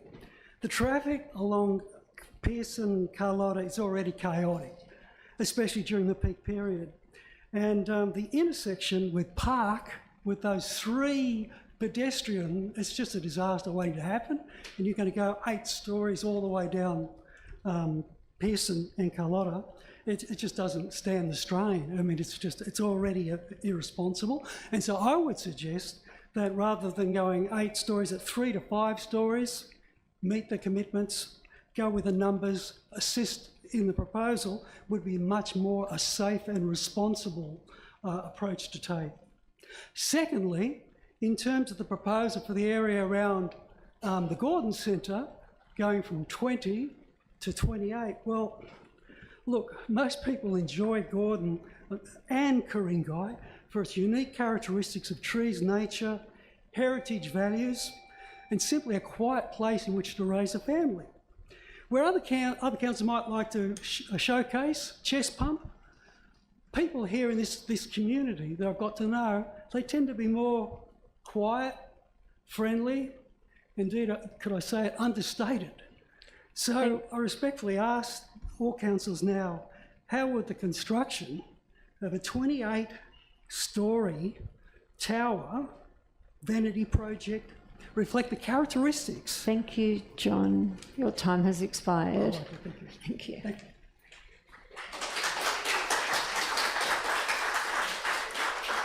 Our next speaker is Jem Perfanthi, representing Ku-ring-gai Housing Group, speaking against.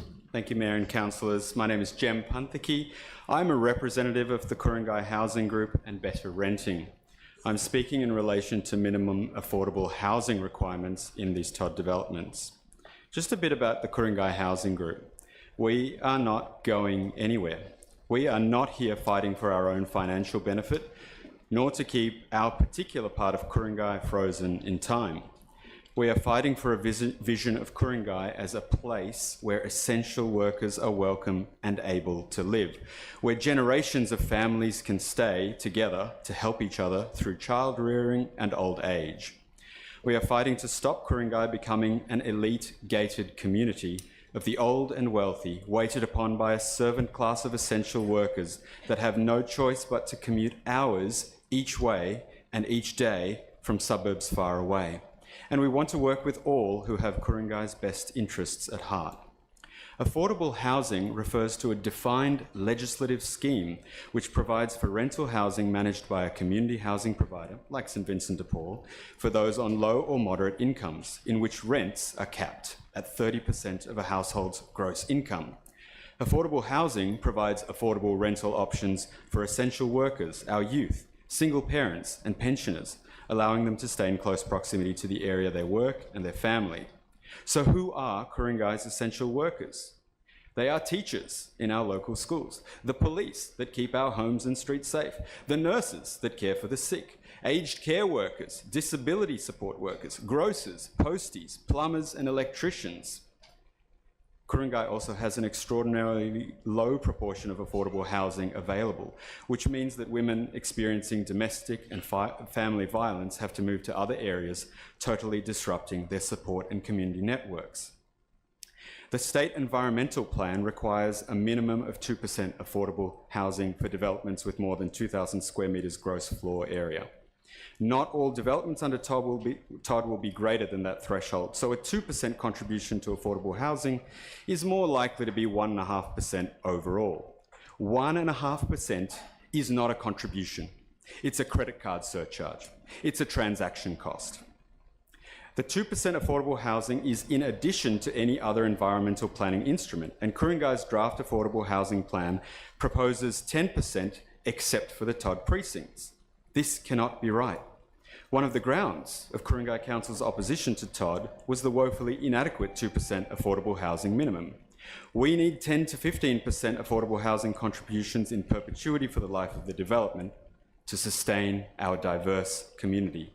Affordable housing is desperately needed in Ku-ring-gai, and we must not squander this opportunity to provide for those in need. Thank you. Thank you, Jim. Our next speaker is Samantha Bing, also representing the Ku-ring-gai Housing Group, speaking against. Mayor, councillors and members of the community, thank you for the opportunity to speak tonight.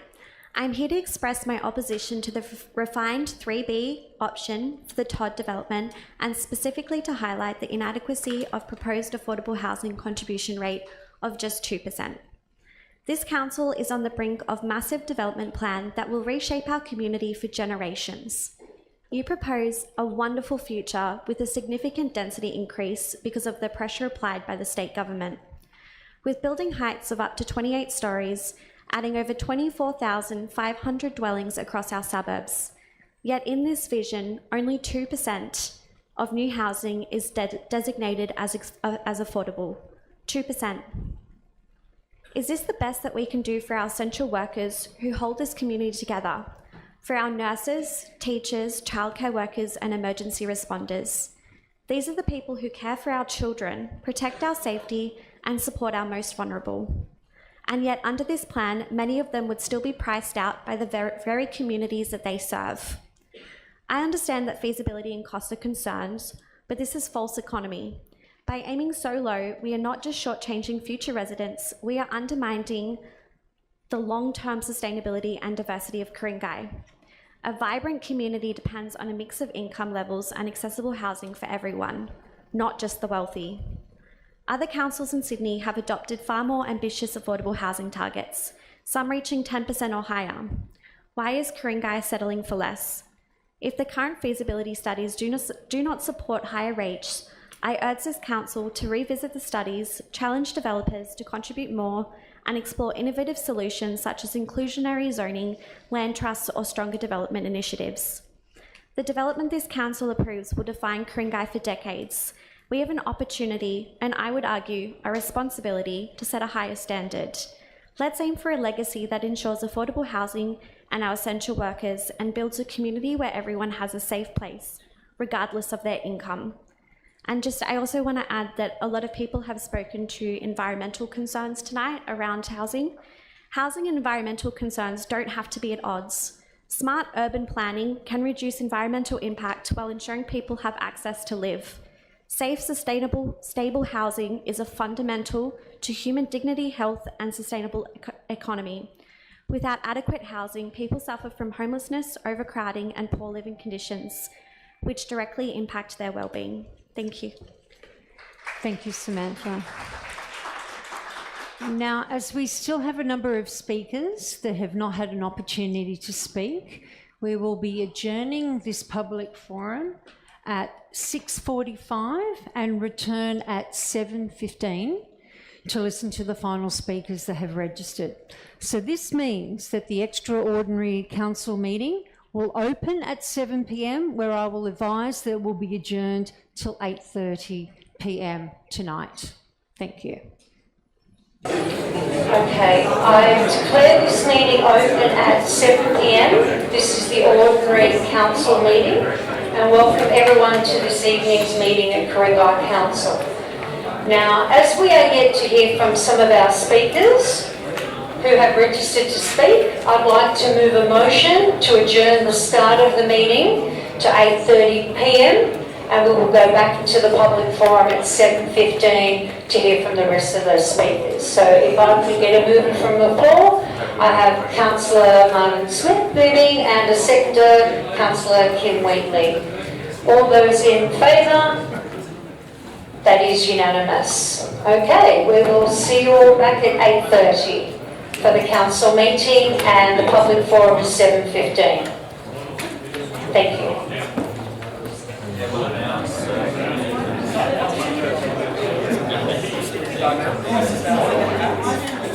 I'll have to check with the technical area to see if potentially we can start a little bit earlier.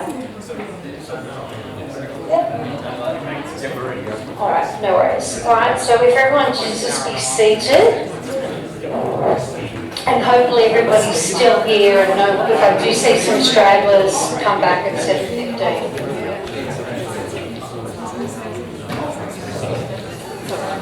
I'll just give a few moments for people to sit down if they could.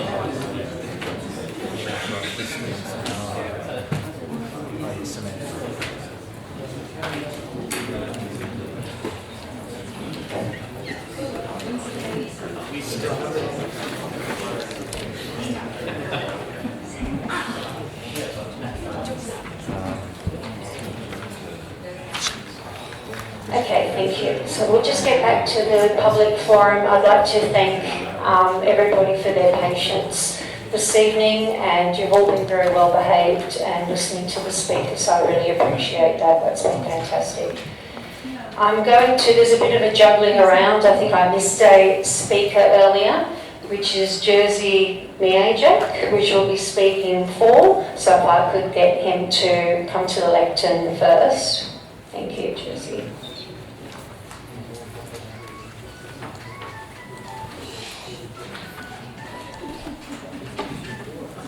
Mayor, councillors, residents, thank you very much for this opportunity to speak. Actually, I'm not going to take my all 3 minutes, so I'm going to be short.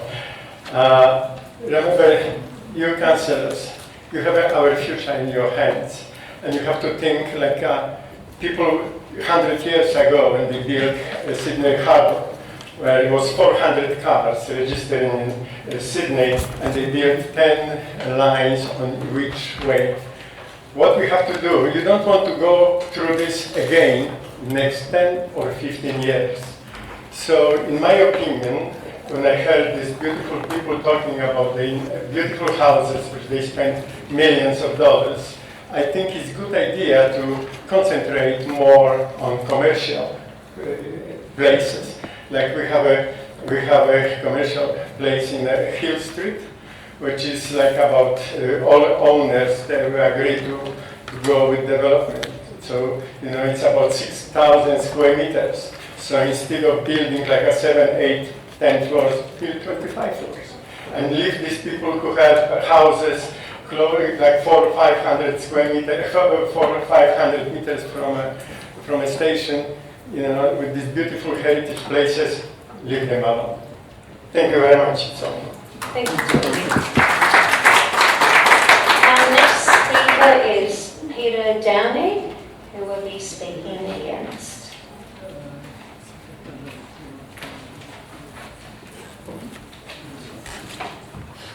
Madam Mayor, councillors and residents. Council originally proposed 4 scenarios as alternatives for the planning schemes for the Todd.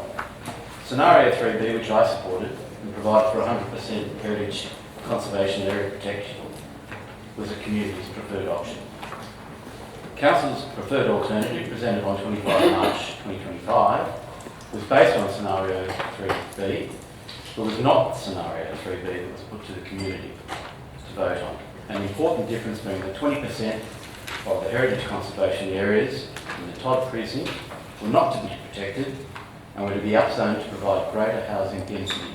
Linfield, bearing the greatest burden, the community was never consulted on this. Now, while I'm all for increased density in terms of providing greater housing capacity and in the area, I think it's got to be done in a fair and equitable manner to the owners of all properties in the area. Now, when we look at it, at the same time, while 20% of the heritage conservation area is losing protection by upzoning, for example, in the case of Trafalgar Avenue Heritage Conservation Area, up to 5 stories can now be built. There's also the capacity to build an extra 30%, which could take them up to 7 stories for affordable housing. However, despite this, despite the fact that Council has said there is no merit in protecting the Trafalgar Avenue Conservation Area, despite saying that there's no reason why you would do it, Council at the same time is saying any heritage item in the Trafalgar Avenue Heritage Conservation Area is to be preserved. Now, that is purely inconsistent. How on earth can you say a heritage conservation area is not to be protected, and yet individual items in that heritage conservation area are to be protected? Further, the heritage item that I live in was listed at the same time under the same report by which the Trafalgar Avenue Heritage Conservation Area was created.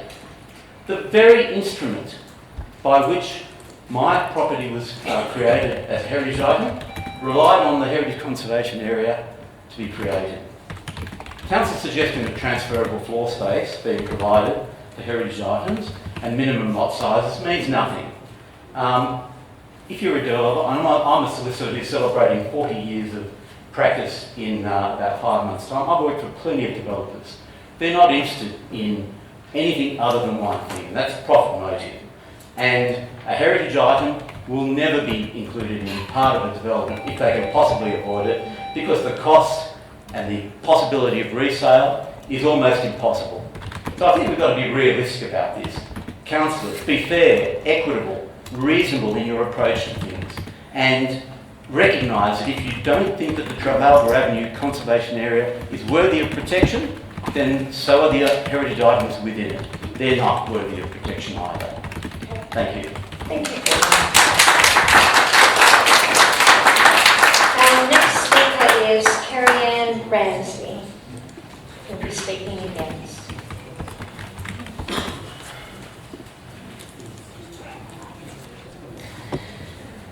$40,000. $40,000 of land tax on an 800 square metre block of land in 2024. $40,000 of land tax on a local heritage item which cannot be developed as it's bound on 2 sides by roads, one side by an apartment block less than 30 years old, and on the remaining side by an apartment block less than 10 years old.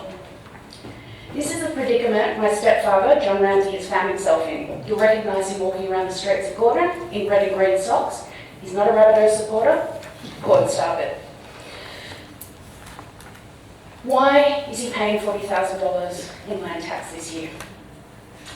The property in question, 36 Henry Street, Gordon, was zoned by Ku-ring-gai Council as R4 in the 2015 LEP. R4, meaning at the time, the site could be zoned to 4.6 stories. This is a property that Ku-ring-gai Council has placed under a local heritage order, which at the time had categorically false information in the report, including a basement and a state-of-the-art boiler. They prevented it from being amalgamated into a site which, contrary to my previous speaker, we actually had developers who wanted to integrate the property inside, and council would not allow for any transfer to make it worth their while. They refuse to acknowledge, when we've been in contact over the last few years, that the R4 zoning is inappropriate for the site. And in 2023, we were making very firm conversations with council about this because the land tax doubled under the Minns government's taxes to promote the development of sites in R4 zones. To add insult to injury, amidst our efforts to have this situation addressed, in conversation with the Valuer-General, Revenue New South Wales, our local, federal and state representatives, Ku-ring-gai Council used this very building at 36 Henry Street, Gordon, as a perfect example of a low-rise manor house during the presentations for the 2024 various housing scenarios. Why is this property taxed? Because it is a rental property. It was bought in 1959 by my stepfather's late mother, Mavis Ramsey. It consists of very basic 2-bedroom, 1-bathroom apartments with shared amenities like the laundry, and it has always been geared toward caring for low-income earners. Single women, divorced women, families that work in teaching, in nursing, in aged care. John is not trying to enrich himself with this property. He's been trying to insulate people against the rising cost of living, and yet now is having to approach through his agent to increase rentals because council has inappropriately zoned this property, and this is the time to act. Thinking that this will promote development on a site that is now restricted because of past decisions is completely ludicrous. This is also a warning for other properties that you are proposing this for. A more sensible notion would be to zone it as R2, as you have so sensibly noted. It is a low-rise manor house. Thank you, Kerry. Can we just wrap up that? And I would also propose a provision for those heritage properties that if by some miracle a developer like the one that we had is willing to incorporate the heritage item into their development, that they have rights to apply to elevate that back up to an R4 zoning so that then it can be incorporated rather than placing people under undue burden of taxation. Council rates are also indexed against these valuations. Thank you. Thank you. Our next speaker is Emmanuel Raymond Zammit. Oh, sorry. Councillor Alec Taylor has a question. Thank you very much for coming and speaking tonight. That was the first I have heard of this specific issue, and it sounded to me like there was some history involved, and that there was some perhaps past decisions that we could learn from. Would you be satisfied if we passed on your concerns to the senior staff as part of this next phase of the process? I would appreciate that. Indu, I believe, has already started to make efforts toward that, and if that has not yet happened, please do. This is life and death as far as that property goes for rental. Thank you. Thank you. Thank you, Karen. Our next speaker is Emmanuel Raymond Zammit, who will be speaking against. Good evening all, and thanks for the opportunity to comment today and for sharing the extensive document which we've been able to review. I wanted to begin by reiterating and concurring with the comments made by Sandra van der Water earlier and also John Henley. I think there's a lot of resonance of those issues in Gordon, which I'd like to speak to two points in particular. The two key points that I'm concerned about concern traffic and the intensity of what is referred to as the Gordon hub. And starting with traffic congestion, I believe that congestion generally has been under-considered within the documentation, and specifically in the Pearson Avenue and the Carlotta Avenue precinct, that is particularly of note. The density increase that's proposed along the Pearson-Carlotta corridor will further constrict what is already a major bottleneck that's been referred to a few times. If you consider those two ends of the corridor, John spoke about the issues about exiting Pearson and having to weave through traffic to get to the station at Park Avenue. It's an unacceptable bottleneck. But the other end is equally as bad. Mona Vale Road off-ramp is a disaster. It's an absolute disaster for residents, and increasing the intensity to 8 stories in that area will put too much traffic into that zone without an exit. We already have people doing U-turns illegally across double yellow lines to exit that zone. Take some consideration of that, and I think one of the solutions there is you have no option but to drop the level in that zone. I'm not saying keep single story, but 3 to 5 stories is a more ideal solution.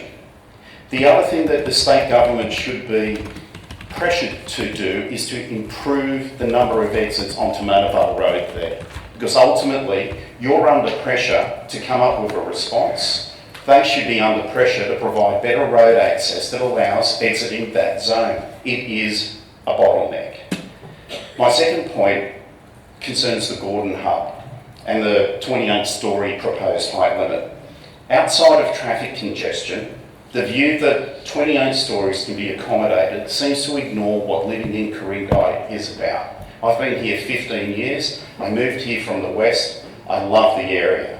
But consider for a moment that the 93-metre height limit that is being proposed is 2/3 of how high Gordon Station is above sea level.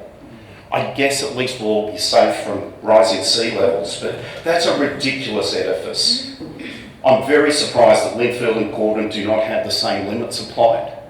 They are very similar in nature, but Gordon is being targeted. And it appears that Gordon is being sacrificed for the benefit of Killara that remains relatively unscathed. And there is not equity and fairness in that process. All right, thank you, Emmanuel. We've just got quite a few people to get through still, so. Thank you for the opportunity. I trust Council will take the feedback about Gordon specifically into account. If Thank you you. wanted to maybe email I will do. a copy, that would be fantastic. Thank you. Okay. Our next speaker is Colin Rodden, speaking against.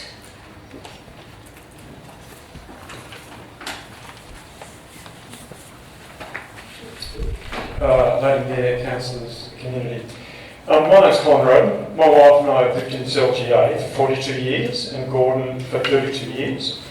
We've raised 4 children here, so I know the area very, very well. I'm also speaking tonight on behalf of my neighbours living in 21, 23 and 25 Macintosh Street. Firstly, Council's preferred scenario. When the New South Wales Government announced its TOD zone, Council rejected it as a one-size-fits-all approach. They took legal action, they ran a survey, and we've got a 35% preference for scenario 3B. But this wasn't the preferred scenario across the whole LGA, because there's no single preferred option. Only preferences that vary across suburbs.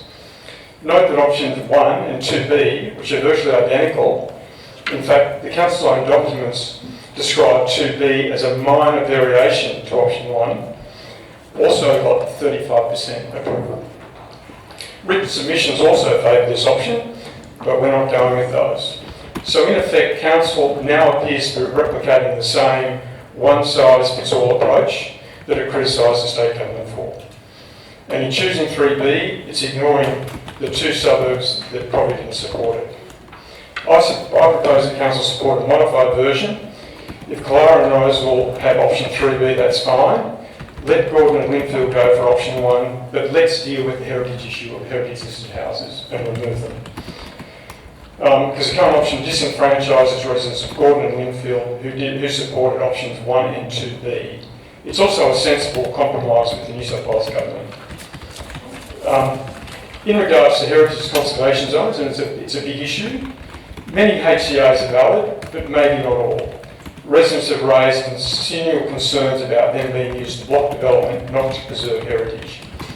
If council stands by the TKD architect's validation of all HCAs, then that report should be made public and peer-reviewed so everyone can read it.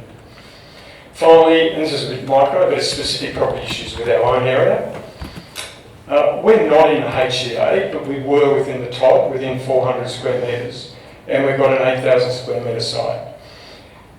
Council stated on page 14 that they weren't going to increase any HCA boundaries, which they haven't done.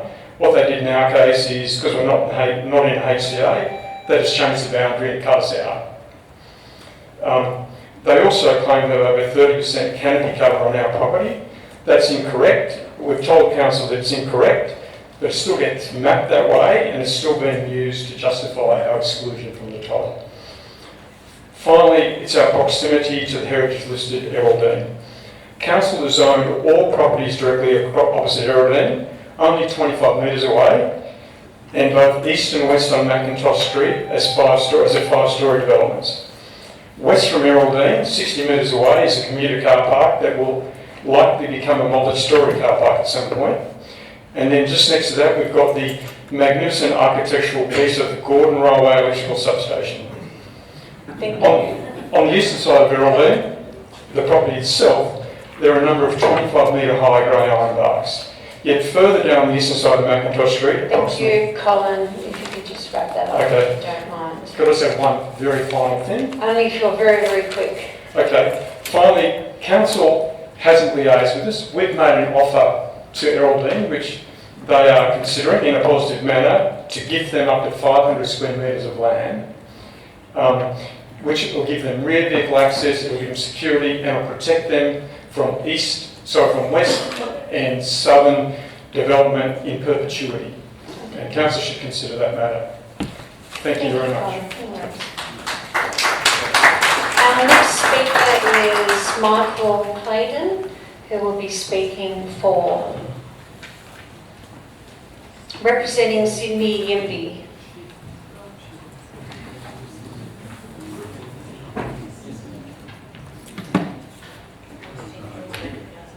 Okay, I won't give much introduction, but thank you, councillors and everyone here today. Councillors, we are long overdue for this. How much longer are we going to sit on our hands while Ku-ring-gai drifts further into exclusivity, shutting out the very people who make a community function? The status quo isn't just failing Ku-ring-gai, it is actively harming it. We are watching our own community become a place only the wealthy can afford, forcing out young people, businesses and diversity. And for what? To preserve some imagined past at the cost of our future? I can't afford to move out and still live close to my family, and I'm not the only one. If we keep pushing out our young people, who will be left to staff our checkouts or provide the essential services we all rely on? Who will work in our childcare centres and aged care homes if we don't even give them a place to live? What is the point of delaying? Change is inevitable. You can either fight it and watch Ku-ring-gai stagnate, or you can embrace it and lead by example. We have an opportunity to shape our future, to allow a mix of housing types and tenures that serve the needs of all, not just the privileged few. It's time to stop making excuses, it's time to get things moving in Ku-ring-gai, to build more housing, improve connectivity, and create a vibrant, active community. 12 months ago, we heard people say, we can't just have blanket up zoning, we need to do this properly. So the process was done properly, and I congratulate council staff for that. With the community consultation and careful planning, and yet here we are again with the same voices still saying no. Let's be honest, they were never arguing in good faith. They don't want things done properly, they want endless delays so nothing ever gets built, and that behaviour should discredit them. All this compromise and delay are undermining the very values of Ku-ring-gai that we claim to uphold.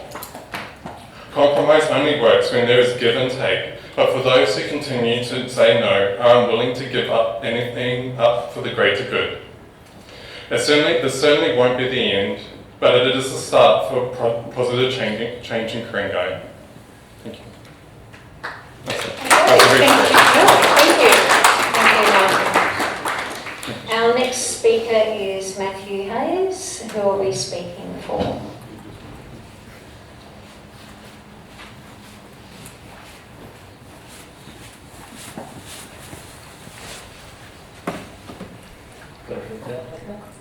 Good evening, Madam Mayor, councillors and all members of the public present. Tonight, I'm speaking from my own experience as a proud, lifelong Ku-ring-gai resident in which I've represented it as its youth member in Parliament, in its youth advisory committee and as its young citizen of the year.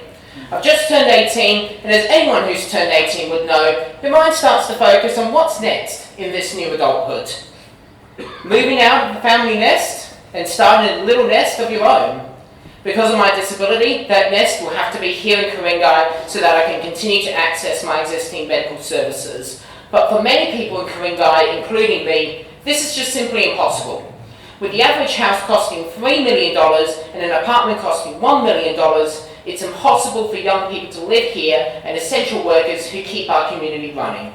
Most have to commute from Western Sydney or the Central Coast to get to their jobs here. At the current rate of housing supply here, I would have to live with my parents for the next 10 to 20 years before I would be able to afford a house here in Ku-ring-gai. We are in a housing crisis, where there is not enough supply for houses, so the prices go up, and then the cycle continues to get to a point where whole generations are priced out of ever being able to live in one of the best places on earth. The solution to this for decades has been suburban sprawl, continuing to expand outside of the CBD and have people rely on cars in poorly planned areas with minimal infrastructure. This is where transit-oriented development comes in. So TOD is where we build medium-density buildings around train stations. This means that you don't have to rely on a car to get to work, schools, parks, the shops, etc. Walking, cycling and public transport is way more space efficient and way better for the environment, so this is a much better way to plan our cities. But I am also aware that the existing plan by the New South Wales Government has been done with minimal consultation with the community and minimal awareness of what this community actually is.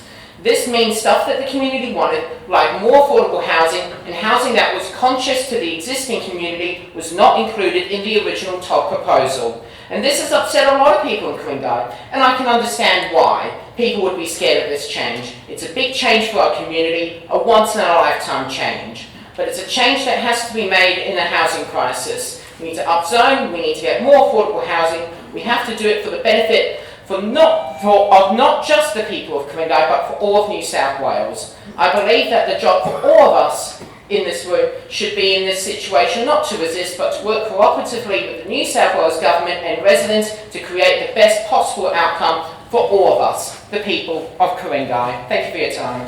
Thank you,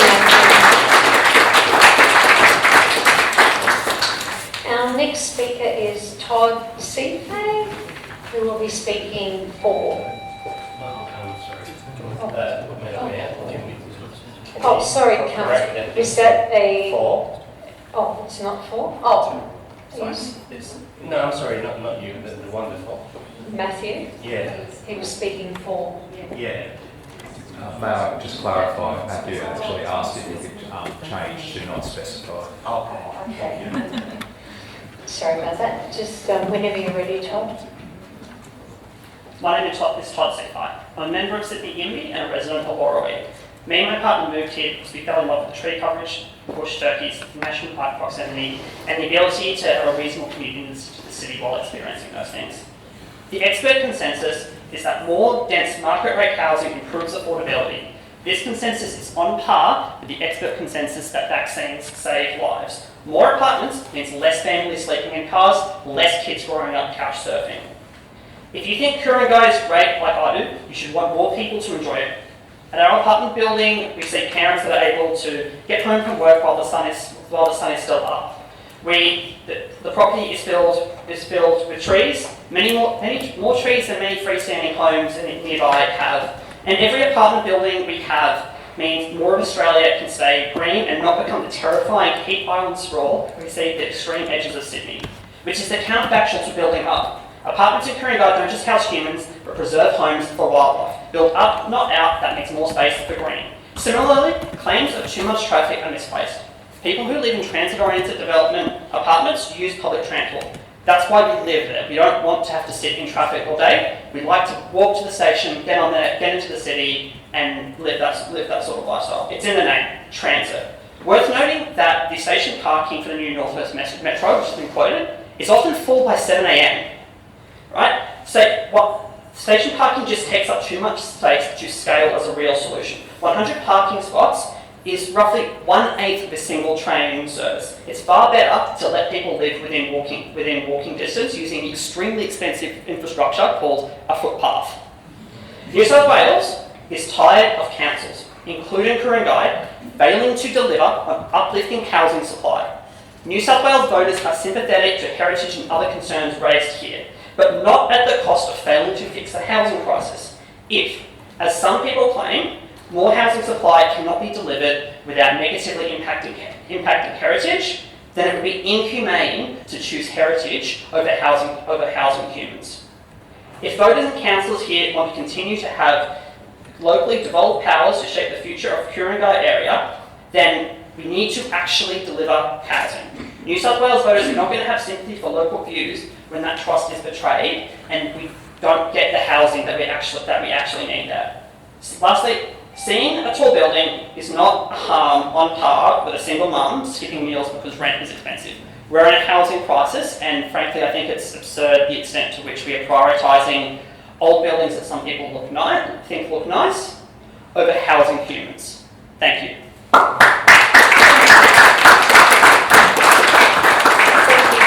Our next speaker is Von Kian Tay, who will be speaking online on Zoom, speaking against. So whenever you're ready, Von. Sure. Thanks. Hi, councillors, staffers, and residents. We are actually residents of Nelson Street. I don't profess to speak on behalf of my neighbours, but I think we all share the same thought. I think just a lot of points have been spoken tonight, so I just made my points succinct. I think all of us would much prefer to have the original New South Wales government ports plan, but we understand there are concerns, so we are all probably are more in favour of the slightly modified one. But under the current plans, we are quite concerned that next street from Robert Street onwards, they are all medium-rise buildings, which kind of will affect the traffic flow in our area and as well as our privacy. So we would much prefer that if the distribution and density would spread out to a wider area rather than us just facing potentially 8-story buildings right in our face. And for any development, I believe, should be for the benefit of the residents. But in this case, having an 8-story building that is right in our face, we potentially face loss in valuation of our properties, and having to endure the one-way development, which seems to not have any time period. And lastly, I would just like to state that our street is heritage conservation area, but I'm a layman. I fail to see anything that is heritage, right? So I would just ask the council to probably take our views into consideration. That's all. Thanks. Thank you, Von. Our next speaker is Peter Sutherland, who will be speaking against.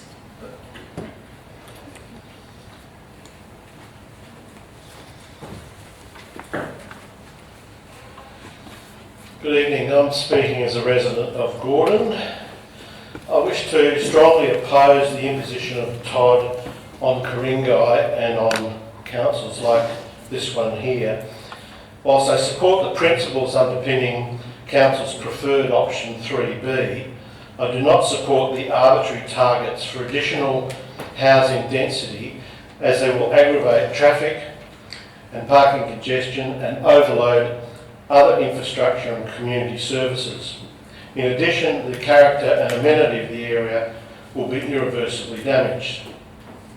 I urge Council to proceed with its legal challenge to the state government to prevent this scandalous overriding of local government's rights and responsibilities.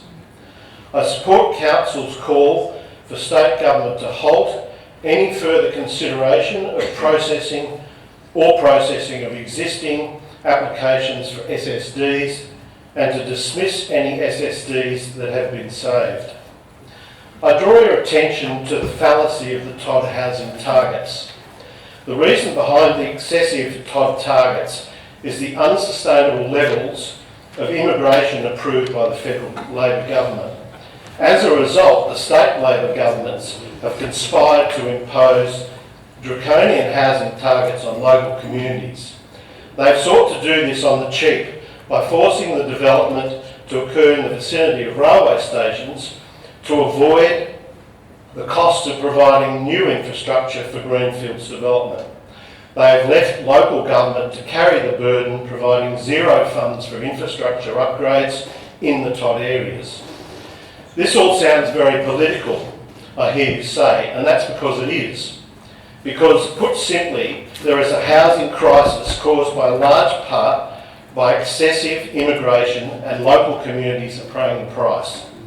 Why else would state Labor governments be coerced into riding roughshod over long-standing planning responsibilities of local government?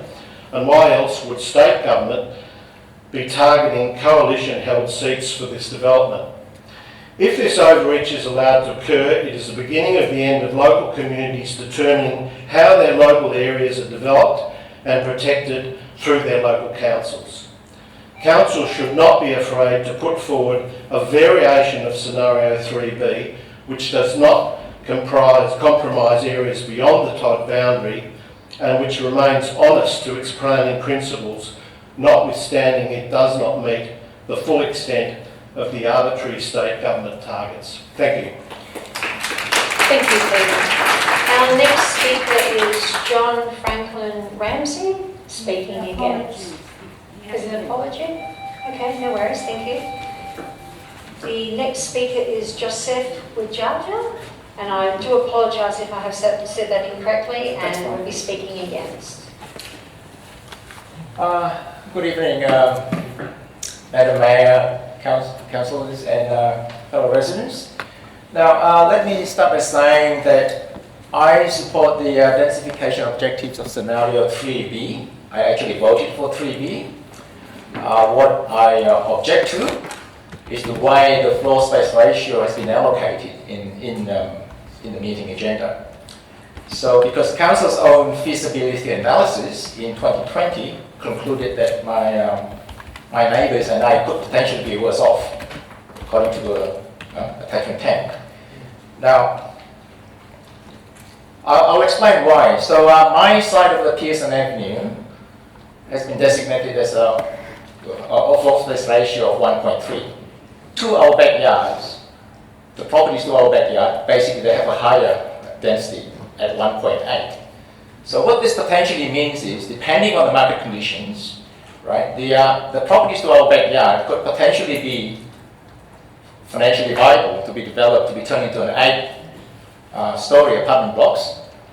But on our side of the fence, and there's a thin line of backyard fence that basically says on our side it's not worth for the developer to come in and build it. In fact, that would reduce the value of our, we basically, what it means, the homeowners can't even sell the house to relocate somewhere else because they don't want to face into this 8-story apartment blocks facing their backyard.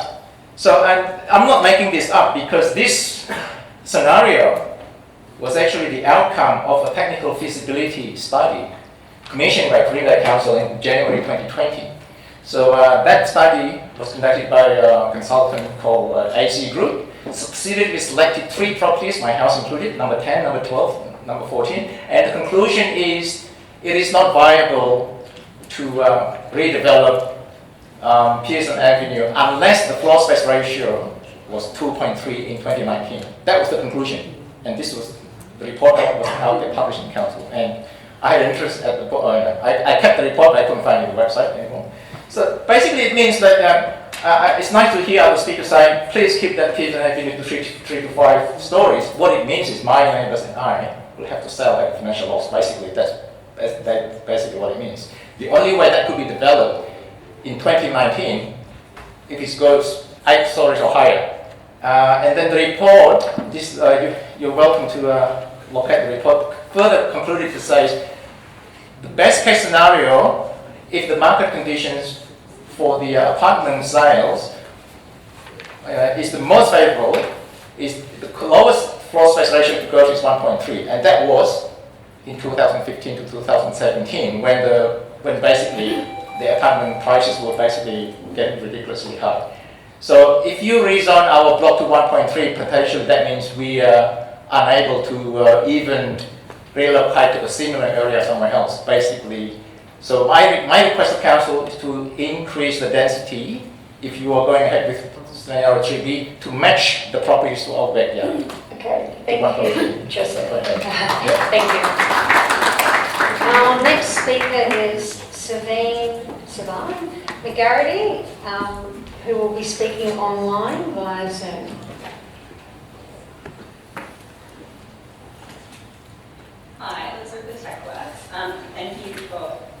listening to us all tonight, and I've been so impressed by everyone's contributions. I've written myself a list, but I don't most be as articulate as everyone else. So here goes. I moved to this area because of its leafy green character and because I didn't want to live in somewhere like Chatswood, which has massive high rises but is also arguably more convenient and has way more amenities. I live in Gordon, and it seems to me that Gordon and Linfield are being shafted. We're going to get buildings that are 28 stories high that overshadow the local area and question whether there's actually 30% uplift on that, so it's going to be a 36-story building. It's not just the effect on the people, but it's also the effect on the natural environment. And then there's also concerns with traffic and congestion. I haven't seen in the report really anywhere much about safety and crime and whether there's likely or whether there's been any thinking into the potential increase of crime in a highly populated area. My main concern, I think, is probably the environmental impact. Invariably, if you're going to have developments of this size, there will need to be tree removal in order to facilitate that. Yes, the target is 30%, but there's a lot of places that have been developed in this area that don't appear to have a 30% canopy coverage, and that is quite sad, particularly when we're facing an increasingly warming climate where urban heat is going to become a really big problem, if it isn't already. The other thing that I'm concerned about is the impact of, this sounds really silly, but birds. If you've got a 28-story building that has a lot of reflective glass, there is definitely going to be an issue with bird communities, and then also potentially change to wind, which will have an impact on regional and migratory birds. It seems to me that there's a lot of vacant properties around this area already, and I question whether an audit has been done into that and whether that's something that we can look into to assist, at least in the meantime, housing in the area. I'm of the generation who's not going to be able to afford to own a place, but I also question whether, if we have these huge apartment blocks, that's really going to improve affordability, and whether developers are going to be able to viably build and sell apartments in this area. If they need to have a $1 million apartment, I'm not really sure that that's affordable. That's kind of all I need to say. I appreciate that this is something that's been foisted on Ku-ring-gai Council and that it's not coming from you guys, but the community really, really cares, and I think we need ongoing consultation. Thank you, Sagan. Our next speaker is Benjamin Pomeroy, representing Highfield School, speaking against.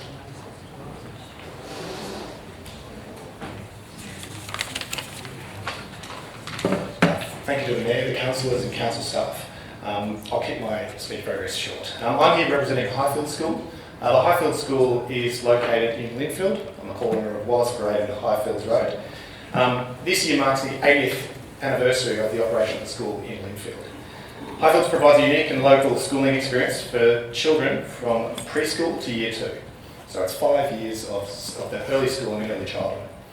Our school's value of creating a safe and secure, supportive learning environment underlies the ethos of the extraordinary educators that the school currently is lucky enough to have. As I said before, our school lies on the western side of the Pacific Highway, on the corner of Highfields Road and Wallace Parade, in an area currently marked for increased development. The school understands the needs to provide homes for more families in the Ku-ring-gai area, and indeed supports that.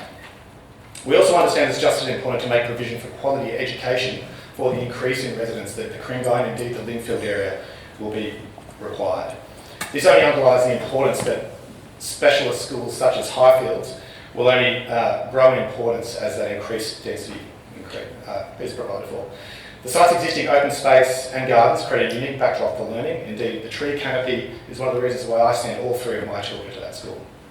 In reviewing the planning documents being discussed tonight, we know that Highfield School has not currently been marked or identified as a school in any of the planning documents, and appears to not be considered as part of the increase in density that has been proposed, in particular in Linfield itself. We're here simply to request that Council's planning staff review this item and indeed consider the very critical location of the school and its importance, and indeed many other schools that are located within the Ku-ring-gai area that do not currently are nominated as zoned as SP2. There are several in addition to Highfield itself. Thank you very much. Thank you. Our next speaker is Peter Smith, who will be speaking against? Okay, I don't think Peter Smith is here. Yep. Oh, sorry, online. Oh, that's my apologies. Sorry, Peter. Thank you for your patience.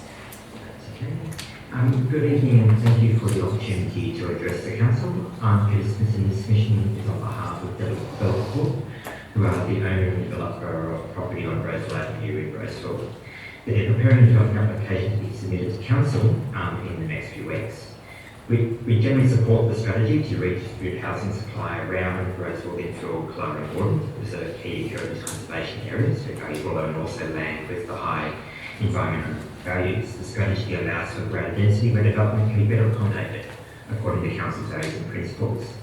However, we request Council firstly, prior to execution, clarify the meaning of the revised top boundary, and secondly, reconsider the exclusion of land in Roseville bounded by Oliver Street, Trafalgar Hill, Martin Lane and Lord Street from the preferred scenario. The scale of known applications being submitted to the east of this block will significantly impact the retained conservation area between Trafalgar Avenue and the station. Regarding the revised top boundary, we seek clarification on whether the top provisions still apply to land between the coloured land on the map and the revised top boundary, or if not, why the new revised top boundary does not just simply align with the land identified under the preferred scenario. Clear communication of development expectations in this area is crucial both for the community and developers. The report acknowledges 9 state significant applications listed on the planning portal, with the expected savings and traditional provisions. These developments are likely to proceed, and it's essential to consider their impact on the surrounding context. At Roseville, the assets deed between Lord Street and Roseville Avenue involving a 10-storey development with 260 apartments, and Developer Corp's proposed development on Roseville Avenue fall outside the preferred scenario, but within the revised top boundary. This would result in significant development on the eastern boundary, squeezing existing dwelling houses between the large-scale developments at the station and the proposed development at the eastern edge. This outcome will be inconsistent with preserving the integrity of heritage conservation areas, the clear and logical boundary for heritage conservation and transition to low density as Trafalgar Avenue and Martin Lane, the boundary that aligns with the revised top boundary. There are many examples of poor integration of heritage and large-scale development, and now is the opportunity to make sure Roseville is not another one. We request Council to consider a better outcome that extends development in the preferred scenario and down Roseville Avenue on both sides of Lord Street to the natural boundary of the revised top boundary at Trafalgar Street, and removes the heritage controls between here and the station to ensure rational development outcomes that focus on providing good streetscape outcomes. Thank you. Thank you, Peter. We have another speaker online, which is Lisa Mullen. No, Lisa's not online. Our next speaker is Magdalena Miasek, and I've probably, no, you don't. Is that? I just changing to 4. I'm 4. Oh, okay. Did you still want to speak? Okay. I'll make a note that you were going to speak for. Did you want to do an email or a written submission? Okay, thank you. Now we have one extra speaker that's not on the list here, and that is Stephen Segal. Is it Segal or Seagal? I don't want to say it wrong. Representing the Roseville Town Centre, who will be speaking for, and that is our last speaker for tonight. Thank you, Mayor, councillors, members of the community. My name's actually Richard Lazar. Okay. Stephen Seagal couldn't appear Oh, this so evening, you're just doing so it I'm on speaking behalf. on his behalf. Okay, no worries, thank you. Thank you very much. I went to Roseville Public School far too long ago to even try and remember, and my family owns a house at 15 Larkin Street, which backs onto the car park at the back of Roseville. For all of you that would know that area, you would know that the car park and these homes and the shops have reached their use by date, and this area presents a very significant opportunity for us to consider the western side of Roseville, which is bounded by on the northern end and includes the Roseville Cinema, and on the southern end onto the newly being redeveloped RSL Club. It was a rare experience for me the other day. I met all my neighbours for the first time, so that was very nice. So thank you, Council, for making that happen. But we all met up at Roseville Cinema, and it was an extraordinary outpouring of the coalition of the willing, I'd like to describe them as, because what they were really keen to do was to have council and staff and councillors appreciate that there are 36 properties surrounding that car park, and this coalition of the willing are very, very keen to look at 3B and for you to consider what could really be done by this part of Ku-ring-gai, because the topography of this land as it falls away towards Larkin Street offers a unique opportunity, I believe, for significant car parking, for some redevelopment, and to revitalise an area of Roseville that's desperately needing it, so close to the railway station, literally a 7-iron from my place. And what I'd like for the council to please consider is prioritising this area in all of your considerations, and recognise that as a group, a newly formed group, probably coming a little late to the table, would like you to please appreciate that we're open for dialogue, discussion, and it's extraordinary, I believe, and I can't speak for everybody, but if you were at that meeting, you would have seen that there is a considerable support to really consider Roseville, to maybe alleviate some of the pain that I'm hearing in the room, but at the same time consider that Roseville, and this side of Roseville particularly, offers a unique opportunity for an integrated development that may, if the council saw it as being worthy, include the car park. Okay? That's where a real opportunity exists. So thank you very much for your time.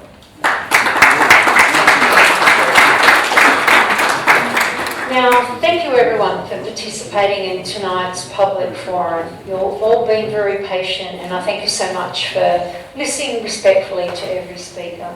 The webcast of this forum will be published to Council's website tomorrow.